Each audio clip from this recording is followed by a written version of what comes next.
let us discuss some of the theories surrounding Crowley and his impact. Do what thou wilt shall be the whole of the law is an ethical code that has seeped into our culture, infiltrating Hollywood circles and spanning to the highest tiers of our power structure. It's known as the law of Thelema, found in the writings of Aleister Crowley. And while some have labeled Crowley the wickedest man in the world, others have affectionately dubbed him the most notorious occult magician of the 20th century. So who was Crowley, and does he really deserve the title of the wickedest man in the world? Or was he just a spoiled rich pervert with nothing else to do? Well, hopefully at the end of this 5-minute video, you'll be able to tell me. Aleister Crowley's real name is Edward Alexander Crowley, and he grew up in England with evangelical Christian parents, even attending a Christian boarding school growing up. Crowley's life did a 180 when his father died of cancer. His father's death marks the start of Crowley's dysfunction, accented by a growing hatred of his mother and the church, which spiraled into destructive behavior, drug abuse, and an obsession with sex. From the diaries of Aleister Crowley, he recalled this period of his life and his resentment of the church as this: I wanted sin, a supreme spiritual sin, but hadn't the slightest idea how to go about it. So Crowley separated himself from his pious start, publishing his erotic and lewd poetry while at Cambridge, documenting his rapidly growing obsession with promiscuity. There at Cambridge, his interest in magic, secret societies, and the occult ignited, and thus his desire to become a black magician manifested, which became the driving force propelling him throughout the rest of his life. The Golden Dawn, a secret society of literary and other notable figures, wasn't enough for Crowley. He craved a darker variety of magic, and practicing dangerous rituals with risks of setting loose evil spirits sort of satiated his hunger. But he wanted more sin, more power, at whatever cost. Crowley joined covens, but never stayed in them due to his lack of respect for the practices of the coven, as well as his homosexual inclinations. He also became a high-ranking Freemason due to his lack of respect for the practices of the coven, as well as his homosexual inclinations. He also became a Do what thou wilt shall be the whole of the law is an ethical code that has seeped into our culture, infiltrating Hollywood circles and spanning to the highest tiers of our power structure. It's known as the law of Thelema, found in the writings of Aleister Crowley. And while some have labeled Crowley the wickedest man in the world, others have affectionately dubbed him the most notorious occult magician of the 20th century. So who was Crowley, and does he really deserve the title of the wickedest man in the world? Or was he just a spoiled rich pervert with nothing else to do? Well, hopefully at the end of this 5-minute video, you'll be able to tell me. Aleister Crowley's real name is Edward Alexander Crowley, and he grew up in England with evangelical Christian parents, even attending a Christian boarding school growing up. Crowley's life did a 180 when his father died of cancer. His father's death marks the start of Crowley's dysfunction, accented by a growing hatred of his mother and the church, which spiraled into destructive behavior, drug abuse, and an obsession with sex. From the diaries of Aleister Crowley, he recalled this period of his life and his resentment of the church as this: I wanted sin, a supreme spiritual sin, but hadn't the slightest idea how to go about it. So Crowley separated himself from his pious start, publishing his erotic and lewd poetry while at Cambridge, documenting his rapidly growing obsession with promiscuity. There at Cambridge, his interest in magic, secret societies, and the occult ignited, and thus his desire to become a black magician manifested, which became the driving force propelling him throughout the rest of his life. The Golden Dawn, a secret society of literary and other notable figures, wasn't enough for Crowley. He craved a darker variety of magic, and practicing dangerous rituals with risks of setting loose evil spirits sort of satiated his hunger. But he wanted more sin, more power, at whatever cost. Crowley joined covens but never stayed in them due to his lack of respect for the practices of the coven, as well as his homosexual inclinations. He also became a high-ranking Freemason, holding membership at several lodges and gaining several Masonic degrees. On his honeymoon, Crowley and his wife visited Egypt.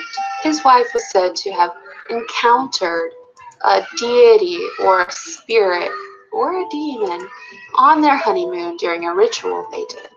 When Crowley prompted her to reveal what spirit she encountered, she showed him an exhibit at a museum in Cairo. The exhibit's number?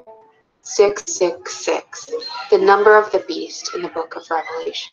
And despite his well-published and documented dabbling, or really submersion into the occult, he was hired by British intelligence as an agent. He even played a major role in the plot to overthrow the government of Spain. Crowley's use of drugs is noteworthy, not only his self-medicating, but also his drugging of others. Unbeknownst to them, he would invite individuals over for dinner, drug them, and document their behavior. Crowley's role in World War II involved propaganda. He became the editor of a pro-German magazine called The Fatherland, pitched ideas to help the Allies, and dropped occult pamphlets to the German countryside, which painted the German leadership as satanic.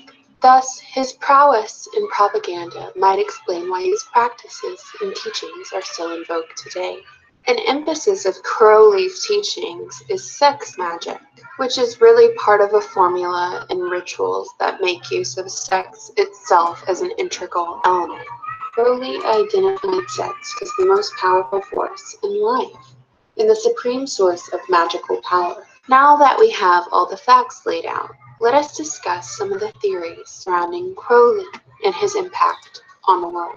Crowley was recognized by the BBC as the 73rd greatest Briton of all time. Perhaps one of the most intriguing theories surrounding Crowley is the theory that he is Barbara Bush's father, making him George W. Bush's grandfather, meaning that Barbara Bush was a product of sex magic and occult blood exists within our United States presidents. Another theory is Aleister Crowley's connection to the founder of Scientology, L. Ron Hubbard. And beyond that, Nathan Crowley, an admitted cousin of Aleister, was the set designer for Dark Knight Rises, which featured the name Sandy Hook in the film before the event even took place. So was Aleister Crowley overhyped? Are we giving him too much credit?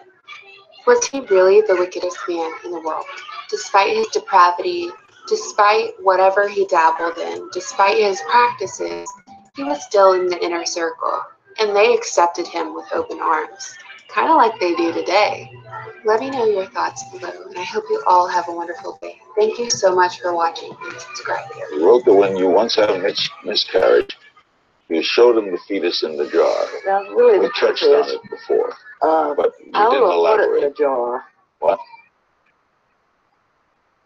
Hey internet friends, ever since Miley Cyrus emerged from her squeaky clean Hannah Montana act and worked her way into a new phase of bizarre behavior, including but not limited to her tongue constantly dangling from her mouth, to a strange emphasis on pizza imagery, to the sexualization of infants, people have not stopped talking about her curious and drastic behavior. Her fans have come to her defense, arguing it's Miley's body, Miley's life. She's an adult, she can do what she wants. While others, whose children idolize Hannah Montana and still look to Miley as an influence today, are worried about the message Miley's sending to those glued to their TVs and computers, absorbing celebrity culture like a sponge. So have we witnessed a form of growing pains, or are we witnessing something more sinister taking place? Something that was decided long ago. As we come through the past and dissect the present, maybe by the end of this video, you'll be able to tell me. You could say Miley Cyrus was born into greatness, never having a chance at mundanity. She was born to country music star Billy Ray Cyrus and Tish Cyrus, a film producer. Before their marriage, Tish got pregnant by drummer Baxter Neil Helson, and while married to Billy Ray, had a rumored affair with Bret Michaels. That's important to note because if we're going to consider the full spectrum of what was going on in the country music scene before Miley was born, let us consider Kathy O'Brien's testimony, a woman who is claimed to be a former mind control slave, and alleged that the country music industry provided a cover for mind control slaves like her to be taken around the country to distribute and deliver large quantities of CIA cocaine. She states that Nashville, Tennessee was the hub of carrying out these operations. So is it possible Tish or Ray had some sort of knowledge or interaction with the MK Ultra handlers? Did they know what was going on in Nashville? Side note, Tish has a pentagram tattoo on her shoulder and at one time on Twitter had a butterfly cupcake background and a keen affinity for butterfly symbolism, which often represents monarch programming, a mind control program of the CIA. But these symbols alone mean absolutely nothing. We need more material to formulate a real argument. So let's take a look at Billy's father, Ronald Ray Cyrus, who served as a representative with Alan Greenspan of the Federal Reserve Board.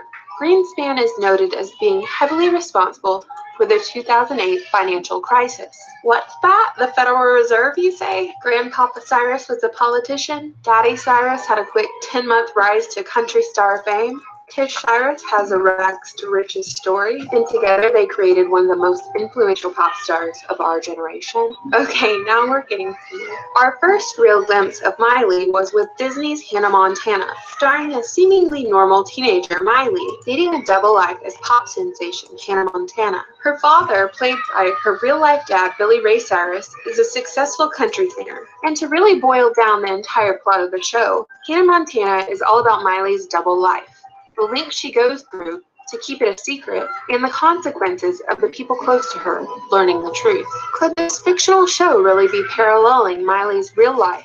Her adoring fans receive one version of her while ignorant to what's going on behind the scenes. Well, let's take a closer look.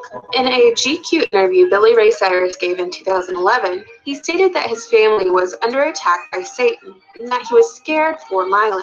By Satan, did he mean Disney Channel? And by scared for his daughter, did he mean her drastic transition from nice girl Hannah Montana to something else entirely? Did he know what was to come? Momentarily consider the drastic shift Miley Cyrus underwent and also consider the impact it left on her young followers. The same followers who clad their bedrooms in Hannah Montana posters and toted Miley backpacks to school and dreamed of living extraordinary lives outside of their mundane day-to-day. Just like Miley. Has Miley been an effective public brainwashing tool? And if so, for what purpose? I would like to propose that, in the beginning at least, the decision to become a child superstar was not Miley's. Or if it was, she lacked the full spectrum of understanding as to the sacrifices she'd have to make. Think about it. Do you believe young Miley would have wanted to work tirelessly on set at Disney within the belly of the beast? Do you believe that as a child and a teenager, she and her younger sister Noah called paparazzi to take photos of them in bathing suits at the beach? Do you believe Miley wanted to sing ballads to her dead pets on Saturday Night Live? Why do you think she has an eye tattoo on her finger? Furthermore, why do you believe she and her friends made a disturbing video about Miley being drugged and someone stealing her brain? Why do you believe she starred in her music video called Baby Talk, a video blatantly sexualizing infants? And most importantly, in regards to this behavior we're seeing, do you believe it's a case of Miley can't stop, as one of her songs suggests?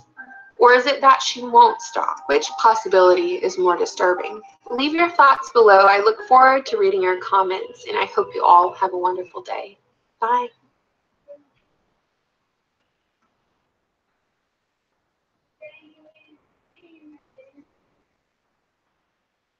Hey, Internet friends. Do you believe in love at first sight? Do you believe a stronger than magnetic pull between two strangers on their respective mobile devices can manifest as they both swipe right for each other? Oh boy, I'm looking forward to your comments on this one, because finding dates used to require putting on some pants and leaving your house. But not anymore, thanks to millennials' most popular source for creating a spark, the app called Tinder. But is this dating app just a convenient way to fend off the prickly cold of loneliness? Or is a more sinister agenda heating up with each swipe?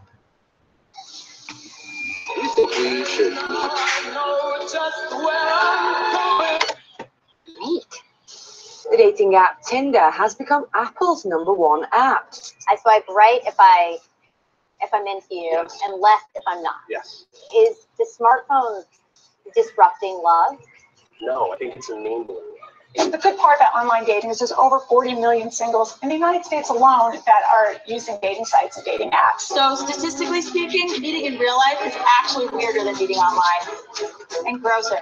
If you're not sure how Tinder works, I'll brief you. Imagine a regional human buffet with a menu on your phone. Tinder finds potential romantic matches near you, narrowed down by your criteria, showing profiles with photos so physical attractiveness can be evaluated in a split second. Hey internet friends, this video started with you can pass by the question I asked on Twitter. What do you think places like Ancestry DNA and 23andMe do with your DNA after they send you the test results? I gotta say, y'all had some really intriguing responses, ranging from speculation on creating databases and the use of those databases, answers like organ or human cloning. So I was curious and I had to find out the answer to my question. But my research led me to an unexpected conclusion, being that social media networks and DNA test sites have a lot in common, specifically as it relates to data collection and third-party involvement. Because, spoiler alert, outlined in the terms of service that you're supposed to read before you spit into a tube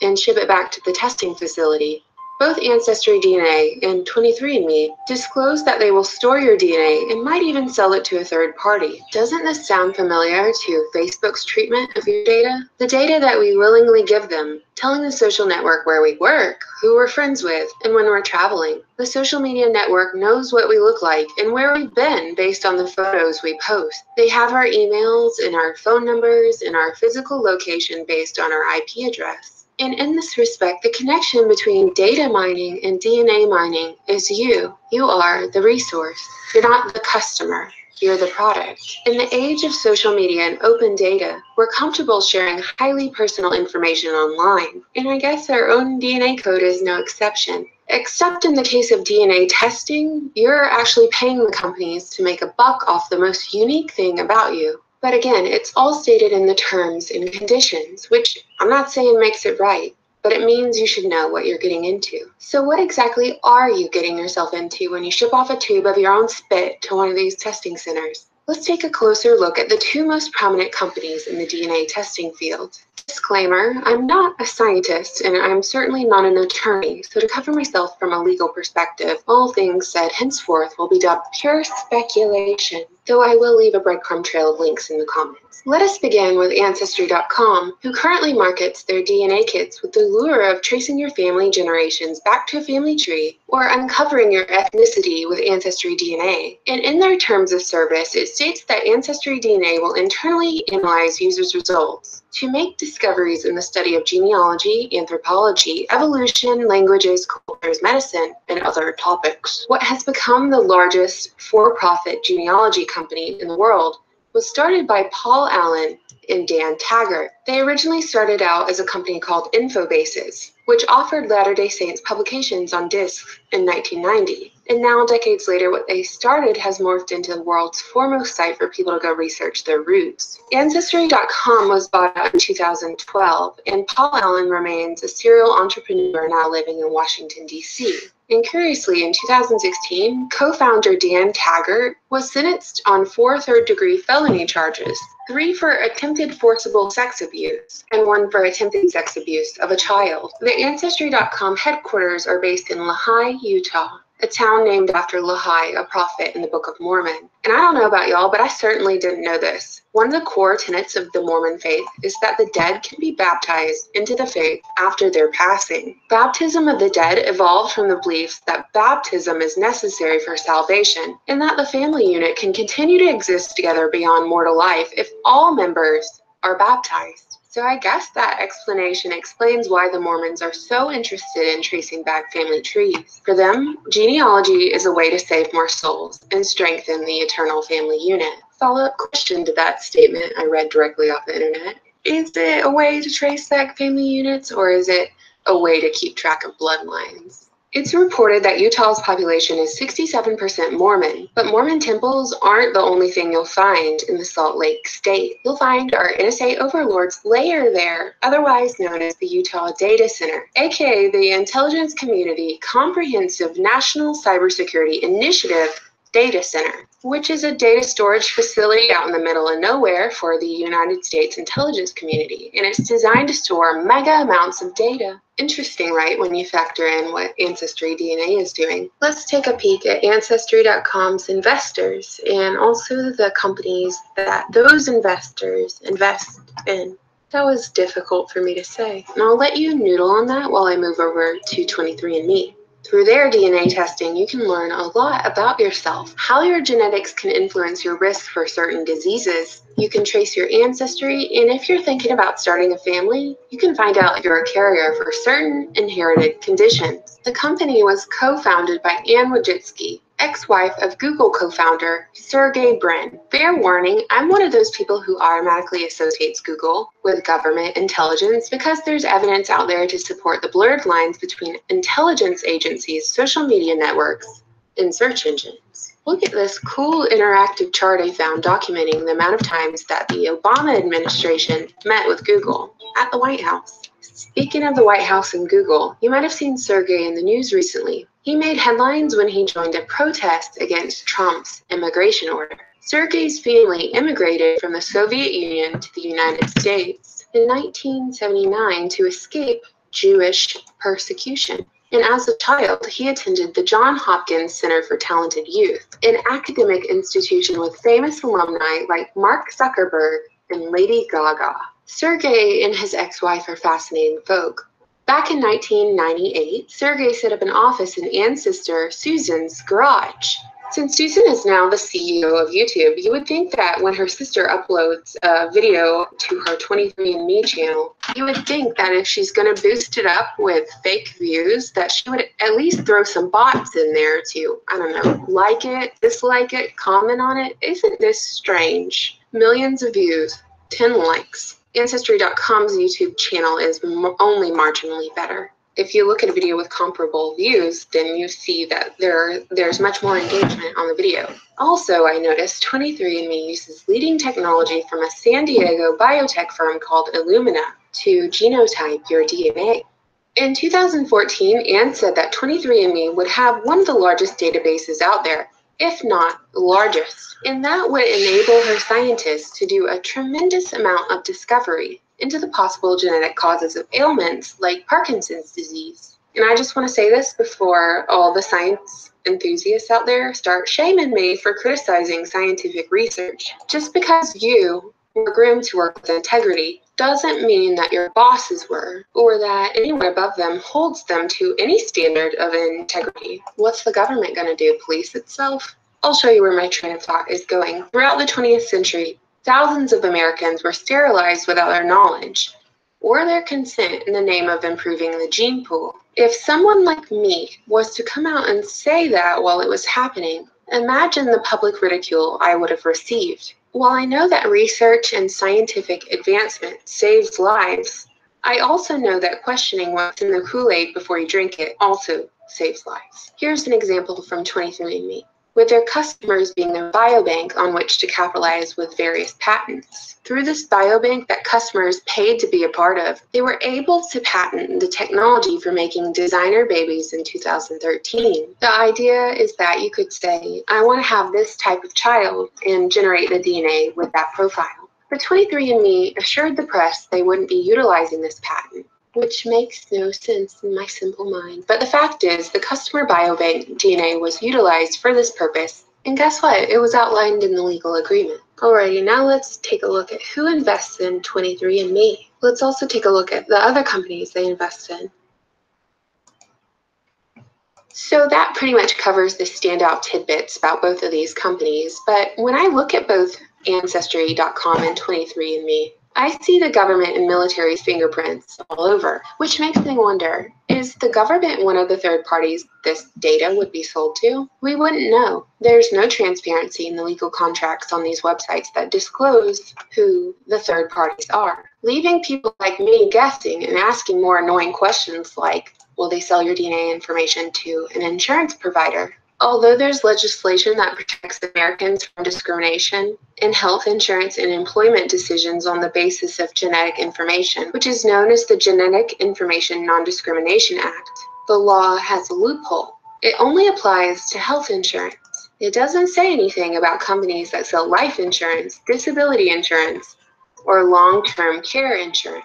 Over the past few years, a growing issue with these DNA databases is that they'll hand your results over to the government if there's a warrant. There have been cases where the warrants to search DNA databases have been trying to link people to crimes. And since genes determine our facial features, scientists can build a 3D model of a face based on a person's DNA. And that also means if police find sufficient DNA at a crime scene, scientists will be able to build a model of the culprit. The overlying issue is scientists have demonstrated that it's possible to fabricate DNA evidence, undermining the credibility of what was once considered the gold standard of proof in criminal cases. If you were a shifty character, it would be a dream to have a database of DNA that you could plant at various crime scenes, right? Which brings me to my final point on this. How can we ensure that the data and DNA will be handled ethically at all? And like I showed at the beginning of the video, you could speculate that DNA could be used for cloning purposes. They've been able to clone animals for a while.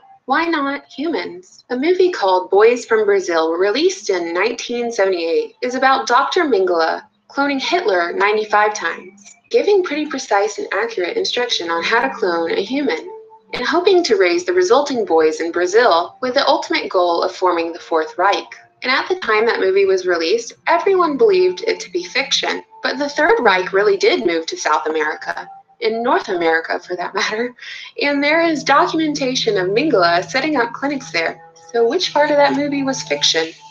That they cloned Hitler 94 times instead of 95? And okay, I'll admit this is an extreme theory to follow, but I thought I'd throw it out there. My personal theory is that Google is the main third party buying up this data, storing not only your online habits, emails, and personal information in a database, but also your genetic makeup. And in the case of DNA, even if your family doesn't opt in and do their own DNA tests, it doesn't matter. Google still has that information on them because they have your DNA. It's sort of similar to the way you don't even have to have a Facebook profile for Facebook to build a shadow profile on you. They can build a profile about you based on the information that friends and family, coworkers, or just anyone out there has about you, even if you don't have an account. While all of this information is sort of disturbing, I'm kind of conflicted on if it even matters. Hospitals have been pricking newborns' heels and collecting blood samples to test for genetic, metabolic, and developmental disorders since the 1960s. And if they didn't get you at birth, you got to do a DNA test if you join the military. And if they don't get you with any of those things, they're going to get you at your workplace. The March 2017 bill would allow employers to impose financial penalties on employees who don't participate in the company wellness programs. It would also allow those wellness programs to mandate genetic screening for participants. And furthermore, it would allow the results of that screening to be shared with third parties, including non-health professionals. In my opinion, all of that is overtly intrusive, which makes me ask, if everyone is aware, does anyone care? In general, we're all pretty complicit in the annihilation of our own privacy. We had a chance to defend it, but we chose convenience instead. And with the emergence of data mining now in cahoots with DNA mining, we know that the more information there is about you, the more predictable you get. And I wouldn't think for a second that this information will be used to benefit you. Let me know what you think, and as always, I look forward to reading your comments. Thank you so much for watching and subscribing. Bye! Hey internet friends, let's imagine for a moment that time travel is a real thing, and you have access to a time machine. Do you use it? And if so, do you travel to the past or the future, and why? Me? Well, I'm blasting back to the past because I have some pressing questions that need answering. One of them being about some books American novelist Ingersoll Lockwood wrote over 100 years ago. Among them, 2 children's books, Baron Trump's Marvelous Underground Journey, as well as Little Baron Trump and his wonderful dog, Bulger, followed up by the novel The Last President, featuring a character by the name of Pence.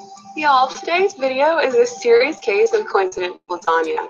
with layer upon layer of coincidence, a generous helping of time travel, and a little sprinkle of prophecy served up by the first family. It's a time machine you're playing. You bought it online. Okay, turn it on. Ingersoll Lockwood's book, Baron Trump's Marvelous Underground Journey, details the adventures of a wealthy boy living in Castle Trump. And his journey consists of traveling to Russia, depicting a world within a world, which young Baron explores with his dog Bulger. So, okay, it's just a series of silly coincidences that the main character is named Baron Trump, living in Castle Trump, who goes on an adventure using a guidebook provided by none other than the master of all masters, named Dawn. Just a coincidence, right y'all? Right? Well, that's what I thought, but then I kept looking. This is what makes time travel possible. The flux capacitor. Do you know the story about Donald Trump's uncle and former MIT professor John George Trump and his connection to futurist and inventor Nikola Tesla? After Tesla's passing, his possessions were seized by the U.S. government office called the Office of Alien Property, which I know you're probably rolling your eyes at right now because the title sounds crazy, but basically it was established during both world wars. The office seized property that belonged to U.S. enemies, which really doesn't make sense when you put it in this context because Tesla was a naturalized citizen. But anyway, I digress. Tesla's property was handed over about 3 weeks later to a few FBI agents who threw John Trump into the mix, since Uncle Trump had been involved in radar research for the Allies in the Second World War. The United States wanted to make sure that Tesla hadn't been developing anything top secret or sketchy for the enemy at the time of his death. So Uncle Trump looked over those documents and told the FBI there was no need to worry. But what did Uncle Trump really see in Tesla's documents? Were there any fantastic theories he had been working on? Maybe something to aid in, I don't know, a marvelous journey of some sort?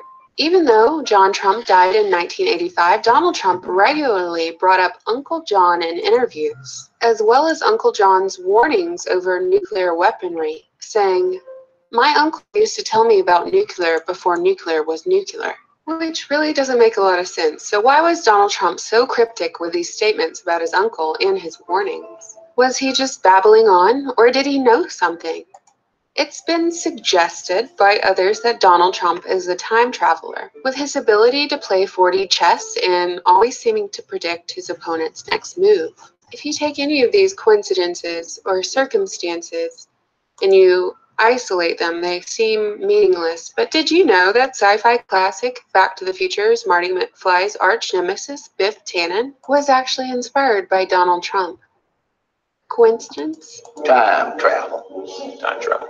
Well, beat me up, Scotty. To further pique curiosity over Baron Trump's marvelous underground journey, the portrait of Baron in the book series bears some resemblance. If I squint, I can see it. In the present day, the first family's dog is called Patton, named after General George Patton. General Patton is most famous for winning the Battle of the Bulge. The dog in Lockwood's novels is named Bulger. And yes, I know, we might need a little stretch after that reach, but while we're at it, there's mention of an entrance to the inner earth that lies in the Ural Mountains, mentioned of course in Lockwood's books, which is exciting a lot of folks who subscribe to the hollow earth theory, while making others wonder if this is the real Russian connection the news continues to ramble on about. But I want to know about this world within a world reference within Lockwood's book. A world heavily inhabited by strange beings, rooted in ancient myth. There are several ways we could read into that, like with a hollow earth theory, or we could take a look at other prominent works of the time which explored concepts of the unconscious, or we could draw a parallel to present day. What exists now that is a world within a world? There's no one answer, but certainly the internet would be a world within a world, right? Let's not dwell on that, though. We've got more ground to cover with Lockwood's novel, The Last President. The Last President, referenced in the novel, ran with the vision of uniting the working class to make their nation great once more. Elected in 1896, The Last President stage is set in New York. And like I said before, it features a cabinet member named Pence, drawing a parallel to our current vice president. But what's even weirder is that even though The Last President was written over 100 years ago, the events taking place within the text are eerily similar to those of today. The novel follows the downfall of the last president, with the major event taking place on a dawnless day, depicting civil unrest that commenced at the Fifth Avenue Hotel in New York, being the first site to feel the fury of the mob. Curiously, Trump Tower is actually located on Fifth Avenue in New York. And just looking to the future, a solar eclipse will occur in a few weeks on August 21st. In some parts of the world, due to the eclipse, will August 21st be a dawnless day? Only time will tell, I guess. We can all keep up with the time by purchasing an Ingersoll pocket watch with Trump right on the packaging. God, it's all so weird, but is it all just a coincidence? That's for you to decide. Let me know your thoughts. I always look forward to your comments. Thank you so much for subscribing and supporting my channel on Patreon. Bye!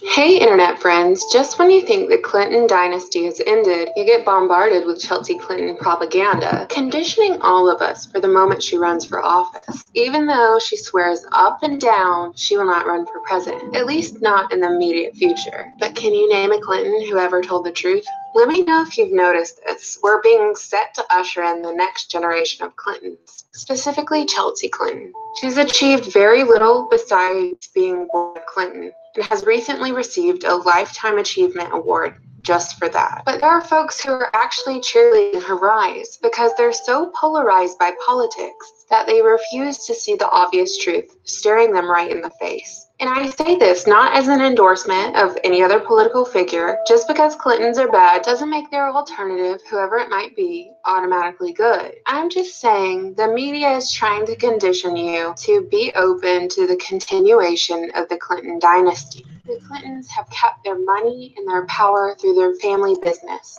the Clinton Foundation, selling government influence, assets, whatever, in a pay-to-play format. If you objectively look at the Clintons' track record, you can see that the Clintons are a family of promises and favors, and undoubtedly, some promises never came to fruition through Hillary Clinton's presidential loss. There's a money trail to suggest that many folks paid thousands to millions of dollars for something Hillary Clinton couldn't deliver. Enter Chelsea Clinton, the only hope left for the Clintons. Let's get real, it's not like these folks are going to be deterred by one failed election cycle. They've regrouped.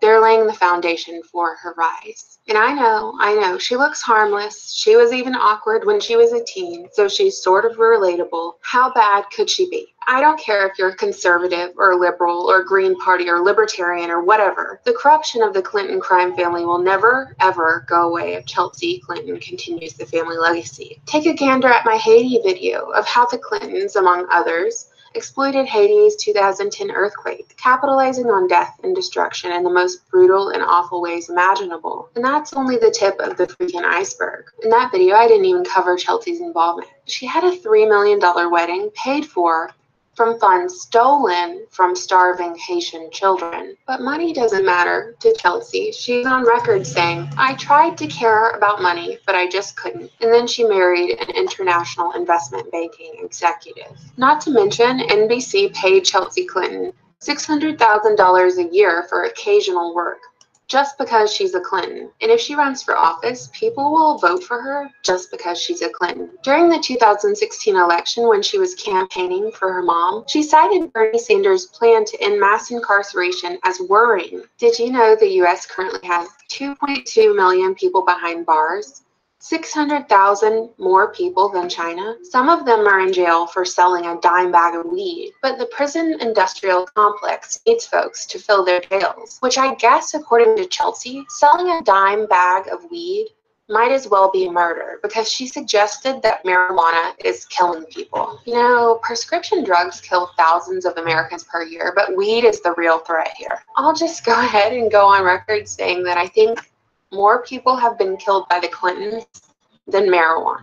I guess one thing Chelsea does have on her resume is her authorship. Her children's book, She Persisted, will be in bookstores everywhere in May, and according to the description, Chelsea Clinton introduces tiny feminists, mini activists, and little kids who are ready to take on the world to 13 inspirational women who never took no for an answer, and who always, inevitably, and without fail, persisted.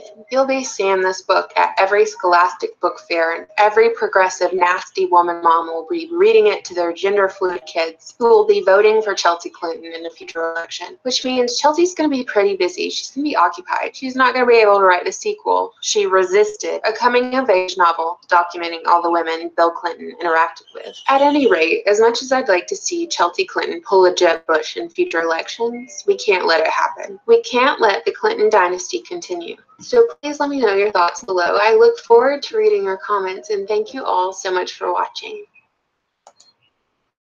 Hey internet friends. Today we're going to talk about a certain DNC staffer who was murdered last year during a turbulent election cycle. He was the rumored source of the DNC leaks, and his name was Seth Rich. Usually when I research and write these videos, I have a general idea of the trajectory which will guide me to my conclusion. But in the case of Seth Rich, I've had nearly a year to marinate on the case, and the conclusions I've drawn are not the ones I believed I would have arrived at. I thought I would end this video with more contempt for the Clinton crime syndicate and the DC police than I'd already had, and I thought I might make some opening or closing statement about Seth being a patriot or whatever I've seen retweeted a million times on Twitter, but I've realized that people like Seth Rich will keep dying as long as we keep politicizing their deaths. When we address a symptom instead of directly honing in on the illness spreading and festering within our power structure, it won't ever bring any justice. It will just further the divide, which is what news outlets and the propaganda machine and the powers that be, that's exactly what they want. On the coverage of Seth's murder, I've seen anything from news outlets whispering about him in hushed tones, with fingers pointed at the never-ending Clinton body count. Too big to jail, they say. Dissuading the masses and stoking the hatred for the other side. The other side that's really saying the exact same thing, yet differently. Any coverage I've seen of Seth's murder covered on the left-leaning news outlets has been dubbed fuel for those pesky conspiracy theorists, and generally frowned upon. But I gotta say, if we take a step back and look at it, there seems to be reverse psychology at play here. Even within the last week, I've seen Newt Gingrich avoid talking about Trump's visit to Saudi Arabia by using Seth's murder as a form of deflection. So it really seems like the powers that be actually want us to discuss a topic that they've dubbed off the table for discussion. Be careful what you wish for, because in today's video, we're going to talk about all the strange happenings and quote-unquote coincidences surrounding the death of Seth Rich. So to navigate the labyrinth of information, I suggest we start at the beginning. Seth grew up in Omaha, Nebraska, and as a child, he dabbled in acting and fashion modeling. And although he grew up Jewish, he attended a Jesuit university. He'd sometimes call himself a Jew with Jesuit values, his father said. Seth was reportedly the guy with the larger-than-life personality, a guy who would show up to a party in a panda suit, and quite the collector of Americana attire. On his LinkedIn page, Seth described himself as an experienced and impassioned data analyst. His page said that he had worked as the DNC's voter expansion data director since 2014. And before that, he was a research data associate for Greenberg, Quinlan, Rosner. He was a boating education director and staff programming director at Camp Rama in Wisconsin, which describes itself as the camping arm of conservative Judaism, with its mission to create and sustain excellent summer camps in Israel programs that inspire commitment to engage in Jewish life and develop the next generation of Jewish professional leaders. Seth was also a research intern for Senator Ben Nelson. He was a member of the campaign staff for the Nebraska Democratic Party, an enumerator for the Census Bureau, and a field organizer for Senate campaigns. And with a resume like this, don't you think Seth would have met some interesting and influential characters along the way? By the way, here's a picture of him with Warren Buffett. Moving on, according to Seth's father, Seth received an email 4 days prior to his execution, requesting for him to quit the national DNC and to join the Hillary Clinton campaign. But there was no known reply or follow-up. A few hours before Seth was shot, he was seen at Lou's City Bar in Columbia Heights, where he was a regular. Once the bar had closed around 1:45 a.m. on July 10th, he walked out of the bar and onto the sidewalk and started talking with a manager, Joe Capone. Information has been swirling around the internet that Capone was in a private room in the White House just days before Seth was found dead. Capone said that Seth declined a ride home and decided to go to the Wonderland Ballroom, another bar located a couple blocks down the street. Seth's walk home from Columbia Heights to his home in the Bloomingdale neighborhood would have roughly taken him about 30 minutes. But he never made it home. He was shot at 4:20 a.m. So how long was he at that other bar? Why did it take him so long to walk home? Was he so sloppy drunk that he couldn't navigate his well-worn path? Was he picked up and interrogated by a certain intelligence agency, then dropped back on the street? Where's the surveillance footage? Where are these body cameras that were listed in the police report? In a press conference given by his parents after his death, they revealed some interesting tidbits about the morning he was shot, like how Seth was talking to the police while being taken to the hospital. The same police department where Heather Podesta, Tony Podesta's ex-wife, and John Podesta's ex-sister-in-law sits on the Washington, D.C. Police Foundation.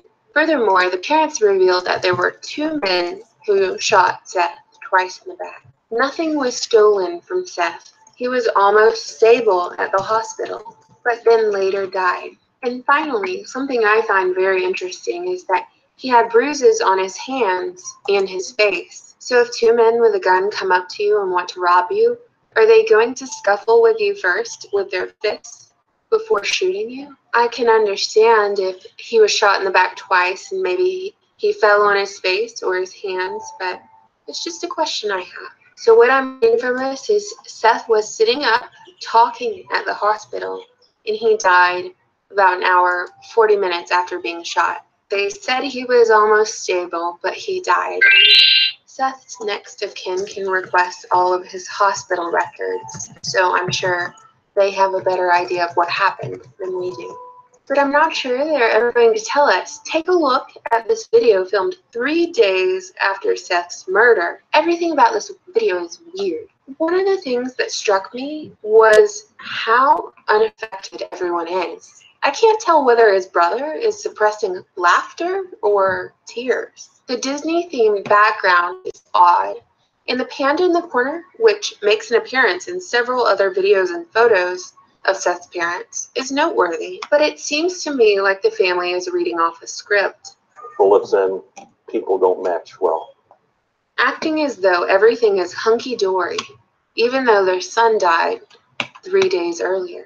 Maybe they're acting that way because they have other kids and grandkids they don't want murdered. It's weird though. They started a GoFundMe page with the goal of raising $200,000 to hire a private investigator to look into their son's murder. Yet each article I read about them, the parents, they're condemning anyone spreading conspiracy theories about their son. But isn't the act of opening a GoFundMe page with the intent of obtaining more information beyond what the police have given them, that would imply that they themselves do not buy into the official narrative, right? It's strange that the family is being managed by a DNC crisis handler, Brad Bowman, who has outspokenly rejected any and all conspiracy theories surrounding the murder. Even Seth's supposed girlfriend, who he was on the phone with right before his murder, Elsie Molka, whose name, her name gives me pause because it shares a few too many letters with MK Ultra.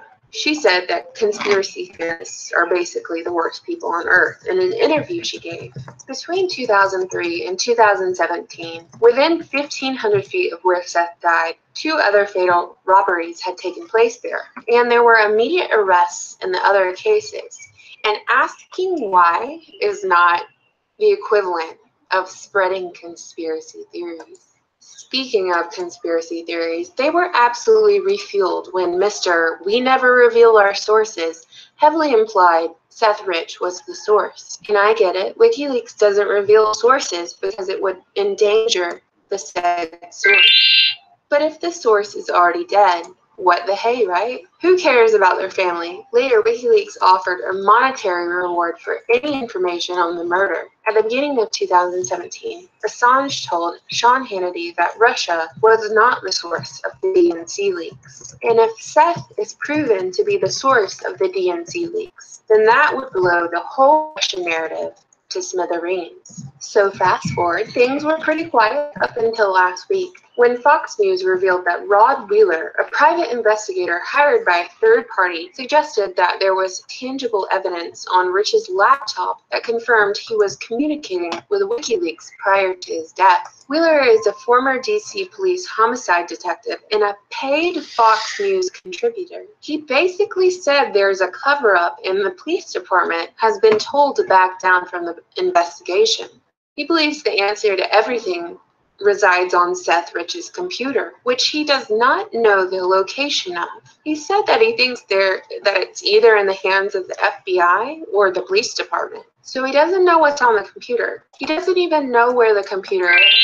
But I'm sure WikiLeaks could silence all the questions that we have by providing their end of the emails, if the story is true. With a renewed interest in Seth's case, many internet detectives, or those who pose as internet detectives, uncovered a plethora of Seth's online accounts, most of which involved a love for pandas and Bernie Sanders. While some of these accounts have been confirmed, some are still suspected. But a love for Bernie Sanders certainly would provide motive for releasing these DNC leaks, wouldn't it? And in an interesting plot twist, internet entrepreneur Kim.com has become the mouthpiece for the Seth Rich investigation in the last week, stating that he has intel and plans to release that intel at Kim.com. And while you're there, be sure to buy his mixtape or whatever. This website is ridiculous. So what conclusions can we draw from all of this? Who would have benefited from murdering Seth Rich? Consider the key players: the DNC, Hillary Clinton's campaign, the Trump campaign, the RNC, and WikiLeaks. Would the DNC have benefited from murdering Seth after he leaked the emails? That would have put more attention on the DNC, right? More negative attention, more suspicion. Could it have been a crime of passion? I guess so. Maybe they were mad at Seth and they wanted revenge, or to make an example out of him. But surely the RNC would have been more so, because his murder cast suspicion on the DNC and their practices, and reinforced the Clinton crime syndicate. It also would have benefited the overarching entity that controls both the RNC and DNC, as Seth's murder could serve as a way to dissuade the masses from stepping out of line. Need I remind you, the key players, those folks are too big to jail, y'all. It doesn't matter if you rat on them. We'll kill you. Nothing will happen. Also, WikiLeaks seems really fishy in all this, since they would have known that Seth was absolutely the leaker. They've gone out of their way to imply that Seth was the leaker without ever actually saying it. They set out a monetary reward for any information on his murder. That would be a really good way to keep a checklist of those who are getting too close. And I'll just throw this out there as a random consideration. What if Seth Rich is actually in some sort of witness protection program? Maybe that's why his parents seem so unaffected in their interview. Who knows? The truth is, I don't know if Seth Rich was a hero, or if he was a villain, or if he was just another pawn in the global scheme. Unfortunately, the answer is not obvious to me. Not as obvious as I thought it would be at this point. But what is obvious is that this young man's civil liberties have totally been violated for the benefit of those who are supposed to uphold the law. His entire case stinks to high heaven, and we've been told it was a botched robbery. And if we ever get a clear answer on anything about the strange happenings and coincidences surrounding his death, will we be prepared for the truth? Will we accept it? If it doesn't fit our political agenda, let me know your thoughts, and thank you all so much for watching.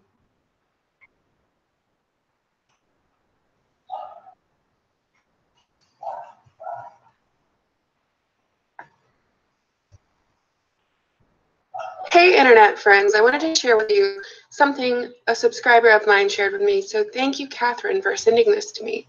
Basically, on Snapchat yesterday, they had a quiz on there, an interactive quiz for the fellow youths to determine which secret society they belong to. And it's not on here anymore, but this is basically like what Snapchat stories look like. You know, you get a Snapchat story and sometimes it's interactive. So let's go through the quiz and read what it says. Tired of your friends? Wish you could play a bigger role in humanity's subjugation? Are you a lizard person? Then you should join a secret society. But which shadowy international cabal? Hey internet friends, do you remember my video I did on Dr. D.C. Hammond's Green Bomb speech? I did it the other week, and the lecture he gave was over multiple personality disorder, his patients with multiple personality disorder, dissociative identity, and their connection to satanic ritual abuse and mind control. Now, in this lecture he gave, he connected his patients to, well, he referenced a certain bloodline that the programmers went after. And this bloodline, some people have suspected, they've speculated, it's the Rh negative blood type.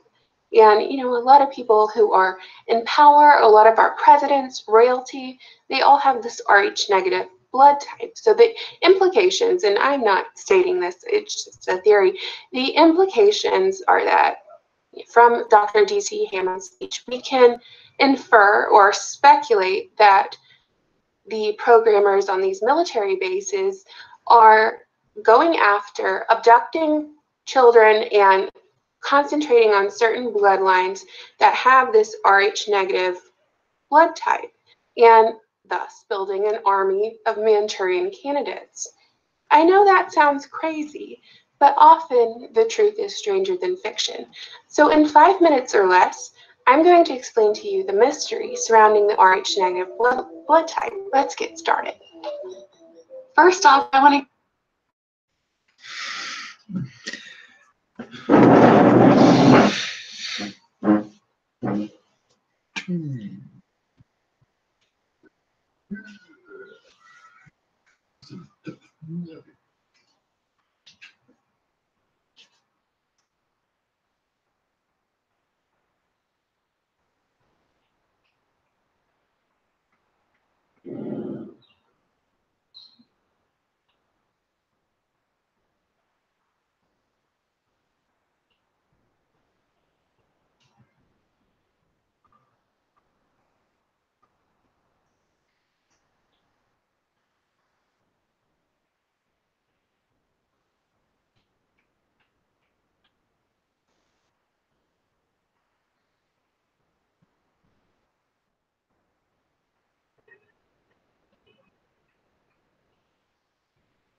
גולש.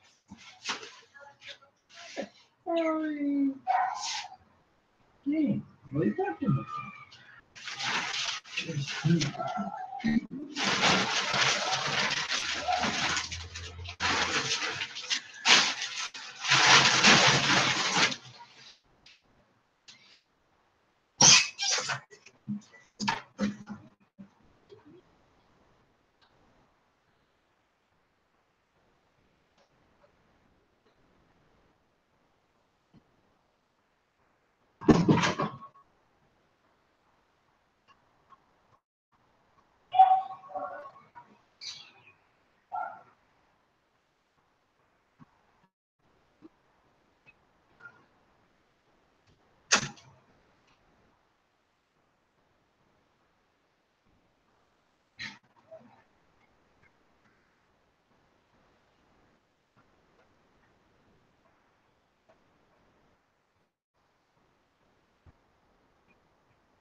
Jais liai mai ai te moi me te green. Green.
Oi, feet.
Hey internet friends, do you remember my video I did on Dr. D.C. Hammond's green bomb speech?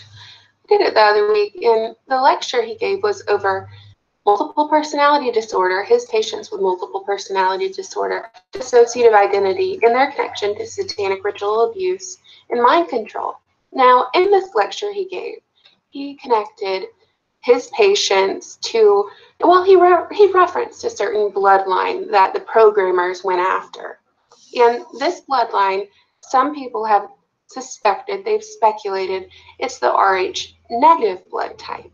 And, you know, a lot of people who are in power, a lot of our presidents, royalty, they all have this Rh negative blood type. So the implications, and I'm not stating this, it's just a theory, the implications are that from Dr. D.C. Hammond's speech, we can infer or speculate that the programmers on these military bases are going after abducting children and concentrating on certain bloodlines that have this Rh negative blood type, and thus building an army of Manchurian candidates. I know that sounds crazy, but often the truth is stranger than fiction.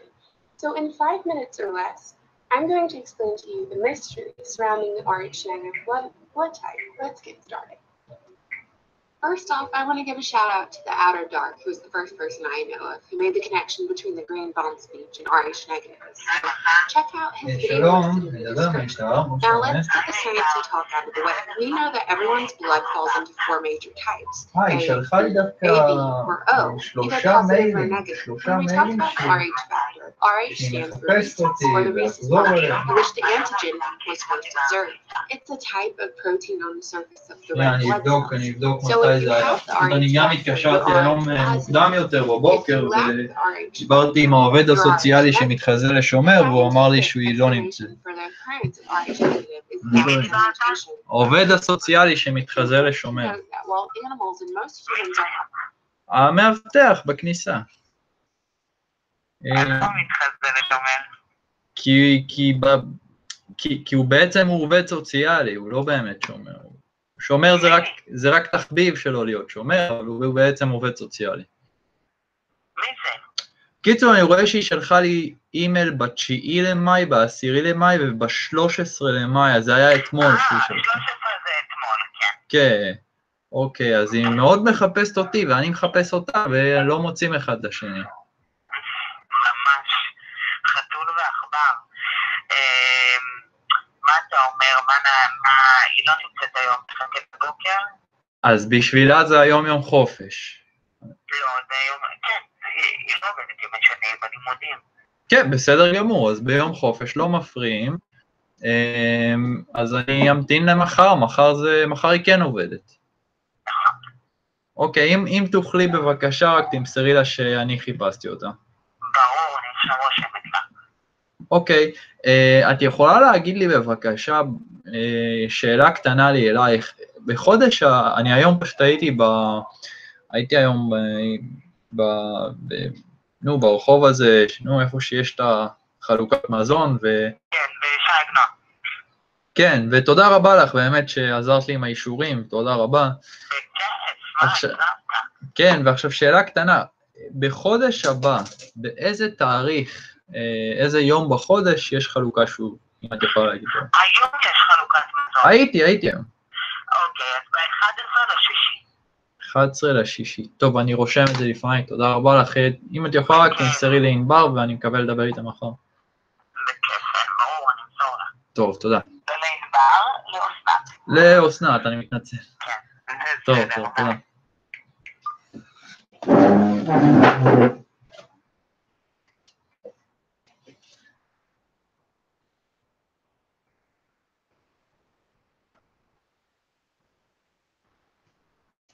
Nigger? Nigger cop kill. אל תפנה, תעזוב אותך.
אם הייתי יושב...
Well, that's expired.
Who's it?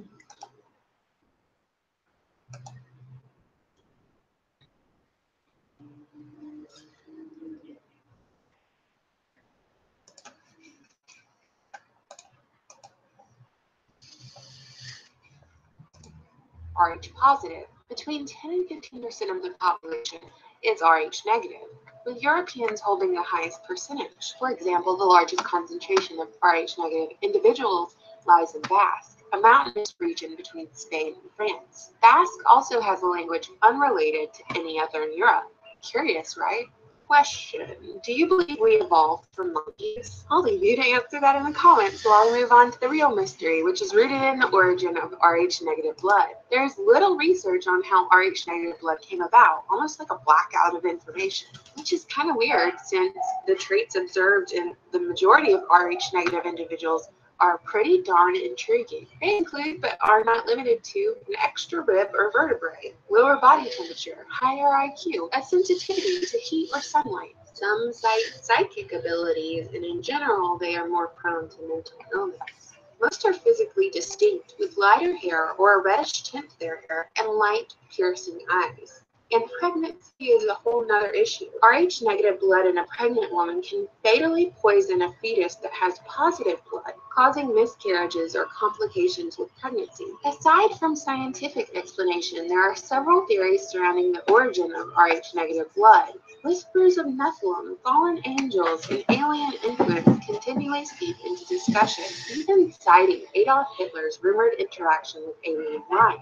Could these Rh negative individuals be the actual Aryan race Hitler was so obsessed over? Well, some folks believe aliens are just fallen angels. Could the Bible provide the answers we're looking for? After all, the Bible does function like a family tree. The Nephilim, also known as fallen angels or giants, were the offspring of sexual relationships between the sons of God and the daughters of men, mentioned first in Genesis chapter 6, verses 1 through 4.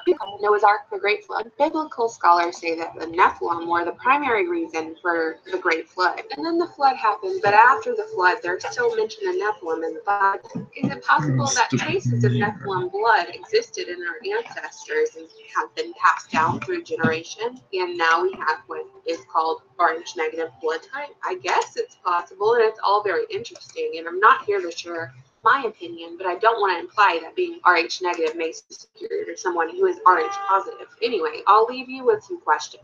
Do you believe it's possible our species has been genetically altered? Have you ever wondered why past kings and queens believed in the divine right to rule? Have you ever wondered why many of those in power, even with American presidents, have the Rh negative factor? You know that while I mention this.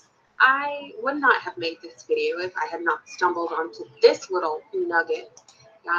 These Rh negative registry sites where they want you to register yourself and your children, in context with the Green Mom speech where Dr. Hammond mentions that they are seeking out a certain bloodline for brainwashing and programming on these military bases. Seeing this sort of thing gives me the heebie-jeebies.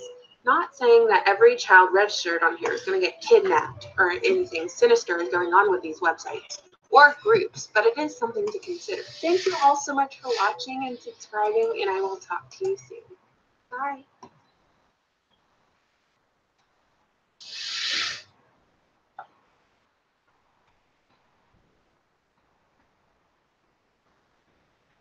Hey Internet friends, today marks the 50th anniversary of the attack on the virtually unarmed American naval vessel, the USS Liberty. Positioned 17 miles off the Gaza coast, the Liberty's mission was to intercept communications at the height of the Six-Day War. Well, until the ship was attacked by Israel, then the only thing they were intercepting was torpedoes, bombs, and bullets, and napalm. Despite the attack taking place in full daylight, with the American flag on display. And even though Israel basically shrugged and said, whoopsie-daisy, labeling the attack as a case of mistaken identity, perhaps the most shocking part of this attack is that it's missing from our history books. Did you ever learn about the Liberty attack in school? I sure didn't. One of the biggest untold stories in our past history deserves some spotlight, don't you think? Just to be fair here, you could replace Israel with any ally attacking the United States in this tale, and the point still stands. With 34 American sailors killed and 172 injured that day, Israel committed acts of war that the United States has covered up for 50 years. At the beginning of every school day, children across America pledge allegiance to the United States of America, not the United States of Israel or the United States of Switzerland or any other nation. Our tax dollars go towards the future generation's education, an education riddled with as many holes as a piece of Swiss cheese. How can we flourish in the land of opportunity, the land of the free, the home of the brave and all jazz, when our government continues to operate in such a treasonous fashion, lining their pockets with the endless cash flow from foreign lobbyists? You tell me, and while you're noodling on your answer, I'll tell you about the USS Liberty attack that took place half a century ago.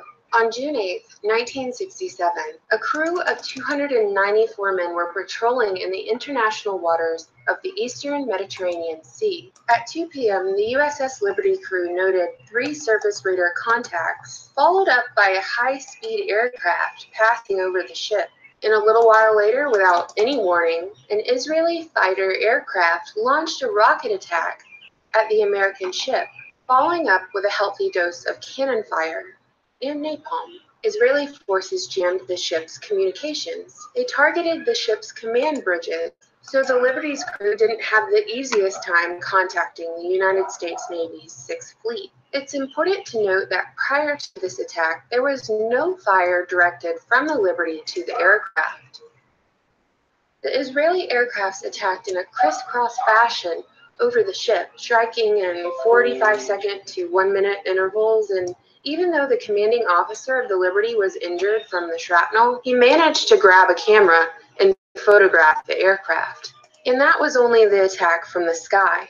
Following the air attack, torpedo boats flying Israeli flags were noted, and the Liberty crew replaced their American flag with a larger American flag in an effort to signal that they were not the enemy. The Israeli torpedo strikes that followed rendered the USS Liberty dead in the water, with all power and steering control lost. Survivors reported that Israeli torpedo boat crews swept the decks with continuous machine gun fire, targeting communications equipment and any crew members above deck. And when the captain gave the order to prepare to abandon ship, the torpedo boat crews targeted inflated lifeboats with their machine gun fire. 2 helicopters bearing the Star of David were noted, passing over and around the ship, but were not observed to pick up any persons or bodies or debris. So why don't we dive into the murky waters of speculation? Why would Israel attack the United States? What could be their motivation, their goal? Was it really a case of mistaken identity? The attack occurred in broad daylight, amid excellent weather conditions, with both the American flag and the vessel number identifiable from the air. In an article released by the Chicago Tribune in 2007, it was revealed that the transcripts from the Israeli Air Force showed that pilots who flew over the Liberty saw a U.S. flag. Can we clearly define what the Israeli motive was for attacking an American ship if they did indeed know the identity of the ship? The United States chose to stay out of the Six-Day War between Israel and Jordan, Syria, and Egypt, despite Israel's requests for military support. Perhaps Israel felt a bit betrayed. A popular hypothesis is that Israel wanted to pull a false flag to rope in the United States into war with Egypt. Another hypothesis to throw out there deals with intelligence, since the Liberty was collecting intel, and perhaps some of what they collected Israel did not want revealed, thus the attack.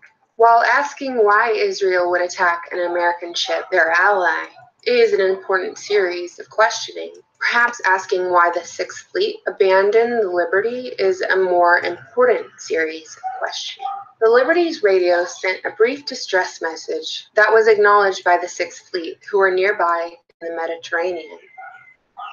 The director of the CIA during the 1967 attack, Richard Helms, elaborated on the final investigation of the USS Liberty, saying, Israeli authorities subsequently apologized for the incident, but few in Washington could believe that the ship had not been identified as an American naval vessel. Later, an interim intelligence memorandum concluded that the attack was a mistake and not made in malice against the U.S. I have yet to understand why it was felt necessary to attack this ship, or who ordered the attack. Congress never investigated the Liberty attack, making the Liberty the only attack on a United States Navy ship involving significant loss of life that has not been investigated in this way. In fact, after the attack, nearly all the evidence pertaining to it remained highly classified. Did the White House fear conflict with Israel? Did they fear conflict enough to sacrifice their own servicemen for the benefit of a foreign nation? A nation who committed war crimes against us? Although the surviving crew members were awarded medals of honor for their plight, they've been vilified for claiming the attack was in any way deliberate on Israel's behalf. Terms like neo-Nazis, conspiracy theorists, and anti-Semites have been used to describe the survivors of the attack in their efforts to pursue a transparent investigation. Are these men neo-Nazis for telling the truth? Are they conspiracy theorists for wanting an open and transparent investigation? Are they anti-Semites for having the audacity to survive? Are the abbreviated lives of the sons, brothers, fathers, and husbands not worth a mention or even a sentence in our history books because they fell at the hands of God's chosen people? Were they not God's people too? Let me know your thoughts. I always look forward to reading your comments. And thank you for subscribing, supporting me on Patreon, and watching my videos. Bye!